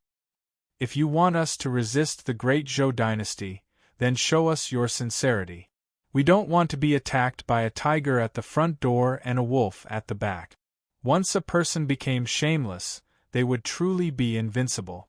In the eyes of the Feng clan, the safety of the Jin dynasty could even become a bargaining chip with the Great Xia dynasty. It was obvious that they wanted to take advantage of the Great Xia dynasty, and they even said it in a righteous manner. "Are you threatening me?" Ouyang Shuo finally understood the other party's true intentions. When Feng Tianlai saw this, he faintly felt pleased with himself. It can't be considered a threat. It can only be said that we each get what we need. Haven't you always advocated win-win cooperation? This is a win-win situation. Even Feng Tianlai himself felt that his words had a certain standard. "What if I don't agree?" Ouyang Shuo didn't respond. Feng Tianlia's expression froze for a moment before he said, "You're not the only one interested in the Great Jin. I think Di Chun will definitely be interested in my proposal." Ouyang Shuo gradually calmed down and said playfully, "You can try. Let's see if Di Chun will leave any bones for you after he devours Great Jin." Feng Tianlai was speechless. Indeed, from the beginning, Feng family didn't intend to cooperate with Di Chun at all. Although Feng family was once a member of Handan's 6 hegemons, everyone in Huaxia region knew about Di Chun's table manners. Moreover, the Great Zhou army was already at the city gate. How could they accept Great Jin's submission and let Great Jin become an independent kingdom? Didn't they see that even big shots like Xiongba and Lord Chunshan could only hide in one place? Feng Tianlai mentioned Di Chun just to increase the bargaining chip. He didn't expect Ouyang Shuo to not fall for it at all. However, Feng Tianlai was really unwilling to give up just like that. This was the Feng clan's only chance. Think about it carefully. Time waits for no man. Feng Tianlai didn't wait for Ouyang Shuo to reply and directly hung up the video call to show his determination. It's true that any clown can jump out now. Ouyang Shuo didn't care about Feng Tianlia's threat at all. He shouted towards the door, "Someone, summon Han Xian to see me." Yes. That night, Great Zhou Dynasty, Handan City. Regent Feng Tianlai even closed the Luo Feng city's transportation array. Looks like this assassination operation is more successful than we expected. Peerless Elegance smiled for the first time. Great Zhou used Green Phoenix as a chess piece to buy some time for the army. Because even if Feng Qiuhuang used the substitute doll to escape, she still had 24 hours to reincarnate. 24 hours was enough for Imperial Wind to do a lot of things. Who would have thought that before Imperial Wind could carry out the next step, the Feng clan would make a ruckus and complete a near-perfect assist? How could Peerless Elegance not be pleasantly surprised? Of course, they had no way of knowing about the conversation between Feng Tianlai and Ouyang Shuo. Di Chun was also very satisfied. Feng Tianlai, this idiot is really our lucky star. Send a secret order to Imperial Wind, to spread the news in Great Jin that Feng Tianlai is plotting to usurp the throne and has evil intentions. This is a good idea. Peerless Elegance's eyes lit up. This time, Great Jin will be in chaos even if it doesn't want to. Great Qin Dynasty, Xianyang City. Prime Minister Li Si entered the palace in the middle of the night and reported to Emperor Qin about the recent changes in Great Jin. He then said, "Your Majesty, this is a rare opportunity." "Why do you say that?" Emperor Qin was puzzled. Meng Yi is the Prime Minister of Great Jin, and Meng Tian is in charge of the Great Jin Imperial Guard. The two of them, one civil and one military, can decide the fate of fallen Phoenix City. As long as Your Majesty summons the two of them and offers fallen Phoenix City, Great Jin's territory will belong to Great Qin. Back then, in order to thank Great Jin for their help, Meng Yi and Meng Tian were forced to leave Great Qin and submit to Feng Qiuhuang. Unexpectedly, this was used by Li Si to annex the Great Jin dynasty. Emperor Qin asked, "How should the Great Zhou army deal with this?" As an ancient emperor, Emperor Qin naturally would not consider whether it was benevolent to take advantage of someone's precarious situation. He only thought about the feasibility of carrying out this plan. Li Si said confidently, "This is easy. As long as Meng Tian leads his troops to defend fallen Phoenix City and wait for my Qin army to attack and stop the Great Zhou army from attacking the city, once Great Xia attacks Great Qin from the north, the Great Zhou army will definitely take the initiative to retreat. At that time, we can sit back and reap the benefits, taking down the entire Great Jin without spending a single soldier." Great Qin had previously promised not to take the initiative to attack Great Jin, but in the blink of an eye, it was thrown to the back of Li Si's mind. For these distinguished people who lived in the Warring States era, in the environment of alliances, breaking and reuniting was a common thing. There was never a contract that could not be broken. There was only mutual deception. Li Si's ambition did not stop there. After occupying Great Jin, my Qin army can take the opportunity to move south and sweep the Central Plains province, expelling the Great Xia army. At that time, Great Qin will occupy 3 provinces, and with our allies, we will be able to fight against Great Xia head-on. We will no longer have to act according to Great Xia's wishes. This last sentence really hit the nail on the head. As an ancient emperor, after appearing in the wilderness, the most intolerable thing for Emperor Qin was to be forced to hole up and watch as Great Xia and Great Zhou fought fiercely without being able to intervene and have to act according to others' wishes. Li Si's words completely ignited the flames in Emperor Qin's heart. "Let's do that." Emperor Qin made up his mind. "We will contact Meng Yi and Meng Tian now. Your Majesty is wise." Li Si was overjoyed. Only when Great Qin took the initiative to intervene in the Central Plains War would there be a stage for Li Si to display his talent. Otherwise, holing up in Xianying City all day would cause him to go moldy. Chapter 1192. Qin Shi Huang was filled with confidence, but the outcome was completely out of his expectations. Be it Meng Yi or Meng Tian, they had tactfully rejected Qin Shi Huang's request. Although they were born in Qin and were highly regarded by Qin Shi Huang, they had already pledged their lives to the great Jin dynasty. Qin Shi Huang was stunned. As an empress, Feng Qihuang was not a fool. Since she was assured to let Meng Tian lead the imperial guards and protect the capital, she naturally had means to ensure the loyalty of the 2 brothers. The magic treasure that was summoned was materialized. The moment Gaia made the discovery, Feng Qihuang gave 2 spots to Meng Yi and Meng Tian. Even Guozi and the rest had to wait for the next wave. Why? Because Feng Qihuang saw the danger here. He had already taken precautions. Unlike Ouyang Shua, who kept it a secret, Feng Qihuang immediately told Meng Yi and Qin Shi Huang about it.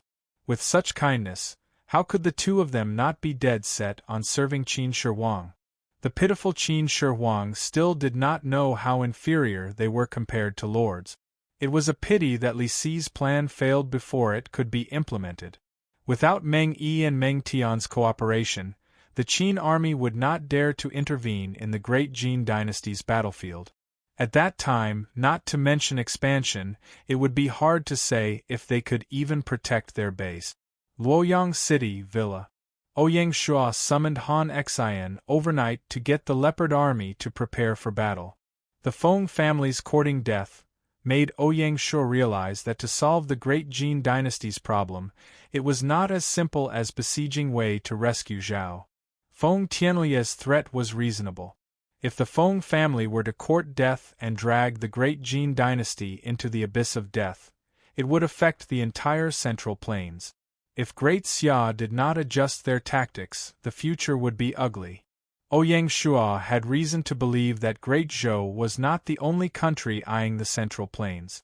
Great Qin was a country of tigers and wolves. Great Tang was like a tiger eyeing its prey. None of them were easy to deal with. If the so-called 6 countries alliance really worked together, it would pose a great threat to Great Xia. I hope you don't force me to use my last trump card. The greatest trump card was naturally to be used at the most critical moment. Ouyang Shua still hoped to rely on this trump card to overturn the Huaxia region's old power structure in one fell swoop. He was really unwilling to waste it on the battlefield of the Great Jin dynasty. Although Ouyang Shuo was actively preparing for battle, the development of the situation was still beyond his control. August 3, Luofeng City. Since last night, an undercurrent had been quietly fermenting in Fallen Phoenix City. Moreover, with Fallen Phoenix City as the center, it swiftly spread to the entire territory of the Great Jin dynasty in a menacing manner. With the help of the secret agents of the Imperial Wind, the rumors that Feng Tianlai was plotting to usurp the throne became more and more exaggerated. There were all kinds of rumors.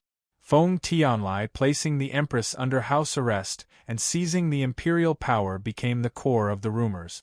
Because the matter of Feng Qiuhuang being poisoned was still a secret, Feng Tianlia's sudden appointment as regent yesterday had already aroused the suspicions of everyone in the court. As the rumors spread, the Jin court was shaken, casting a shadow over the ongoing battle of life and death. There were even rumors circulating in the army. Although the two commanders, Guozi and Meng Tian, were acutely aware of the hidden dangers, strictly investigated the people who spread the rumors, strengthened the control of the camp, and strictly prohibited the spread of rumors, it still caused great waves in the end. Even Guozi, who was leading the troops outside, had a heavy heart because he did not know the inside story. In the face of a great enemy, the instability of the central command was a great taboo. As the rumors continued to ferment, the Jin court gradually split into two factions. One faction was the royalist faction, resolutely defending Feng Qiuhuang's position as the empress. There was an endless stream of ministers requesting to see the empress. Since the empress is unwell, it should be possible to visit her, right? The ministers wanted to use the opportunity of visiting to confirm whether the empress was being held hostage. Feng Tianlai naturally did not allow it. He used the excuse that the empress was recuperating and should not come into contact with outsiders to straightforwardly refuse. This increased the suspicions of the royalist faction. The gaze that they looked at Feng Tianlai was already full of probing and rumination. The Great Jin dynasty was single-handedly created by Feng Qiuhuang. It had supreme authority in the Great Jin dynasty.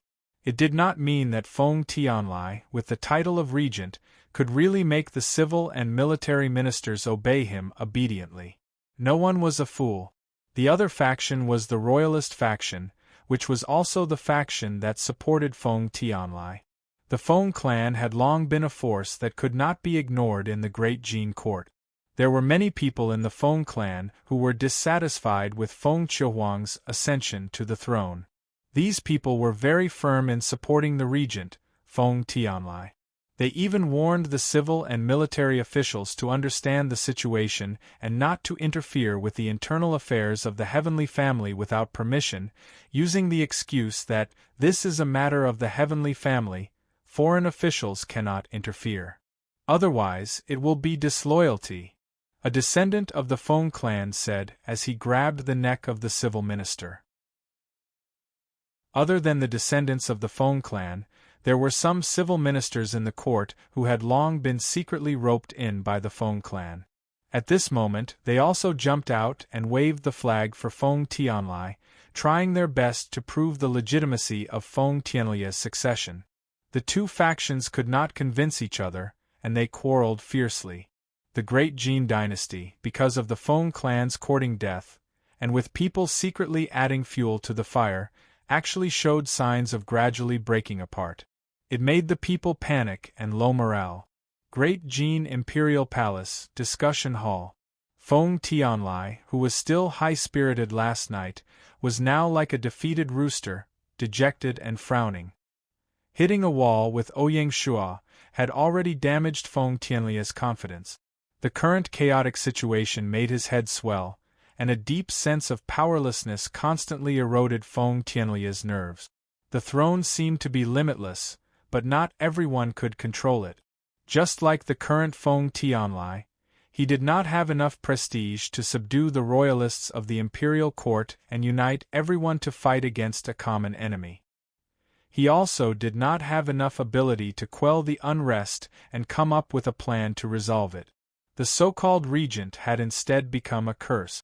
As for some of the good-for-nothing descendants in the clan, they clamored to take advantage of the situation to change the dynasty, which made Feng Tianlai curse even more. These descendants, who were more hedonistic than him, did they not know who the great Jin dynasty's military listened to? There was no need to talk about Imperial Guard Commander Ran Min ever since the Queen was assassinated. He did not seem to express his stance, but in reality, he quietly sealed off the Imperial Palace and protected the Queen. No one was allowed to approach, making it clear that he only obeyed the Queen's orders. Guizi, Meng Tian, Zhou Bo, and the other generals were all recruited by Feng Qiuhuang. Normally, they did not seem to be involved in the court's affairs, and now they did not express their stance, but in reality they were all royalists. Feng Tianlai dared to bet that once he had the intention to change the dynasty, Meng Tian, who was guarding the capital, would be the first to stand up and oppose it. Don't forget, Prime Minister Meng Yi knew about the Queen's current situation. If Meng Yi knew, Meng Tian would naturally know as well. At the crucial moment, with Meng Tian's boldness, if she joined hands with Ranmin, they might be able to kill the Queen to save the Queen. The reason why they did not do it now was most likely because the situation had not deteriorated to the point where they had to kill the Queen. No matter what, for these historical talents, the ruler and subjects' ethics were already deeply rooted. To take the step of killing the Queen was a huge psychological barrier. Without an army in hand, how the hell are we planning to usurp the throne? However, Feng Tianlai was unwilling to just give up and use Feng Qiuhuang to save the situation. Firstly, he was unwilling to fail like this. This was their only chance. Once they missed this chance, the Feng family's dream of becoming the royal family would come to an end. Secondly, Feng Tianlai was also worried that Feng Qiuhuang would settle the score after she woke up. Others might not know what kind of temper this younger sister of his had, but how could Feng Tianlai not know? If she were to find out that the great Jin dynasty had been turned into such a foul atmosphere in the short span of a day, she would definitely skin him alive. In addition, some of the useless descendants in the family jumped out to clamor, which would only cause Feng Qiuhuang to be extremely disappointed in the family. In the future, not only would it be inevitable for the Feng family to submit to Great Xia, it was hard to say whether the Feng family would be able to prosper. F***ck. Feng Tianlai cursed. He rubbed his hair with both hands, feeling extremely irritated. Do whatever you want. Faced with this hot potato, Feng Tianlai finally chose to be a coward and did nothing. The great Zhou dynasty, the initiator of the great Jin dynasty's inaction, stepped up the pressure on fallen Phoenix City. On one hand, the imperial wind continued to move. Firstly, it was to spread rumors to shake the great Jin army's morale. Secondly, it was to carry out secret assassinations in fallen Phoenix City. The targets were all staunch royalists, and then it was to frame Feng Tianlai. This time, Feng Tianlai would not be able to clear his name even if he jumped into the Yellow River. On the other hand, the great Zhou army was preparing to encircle and annihilate the blazing flame army that had yet to enter the city. While fallen Phoenix City was unstable and the great Jin dynasty's imperial guards did not dare to act rashly, they would first get rid of the blazing flame army. Once the blazing flame army was defeated, it would not be a problem for the great Zhou army to capture fallen Phoenix City. The changes in the great Jin battlefield affected everyone's nerves. You're tuning in to the Phoenix Knights YouTube channel. Don't forget to subscribe and join us on this journey to catch the most captivating stories.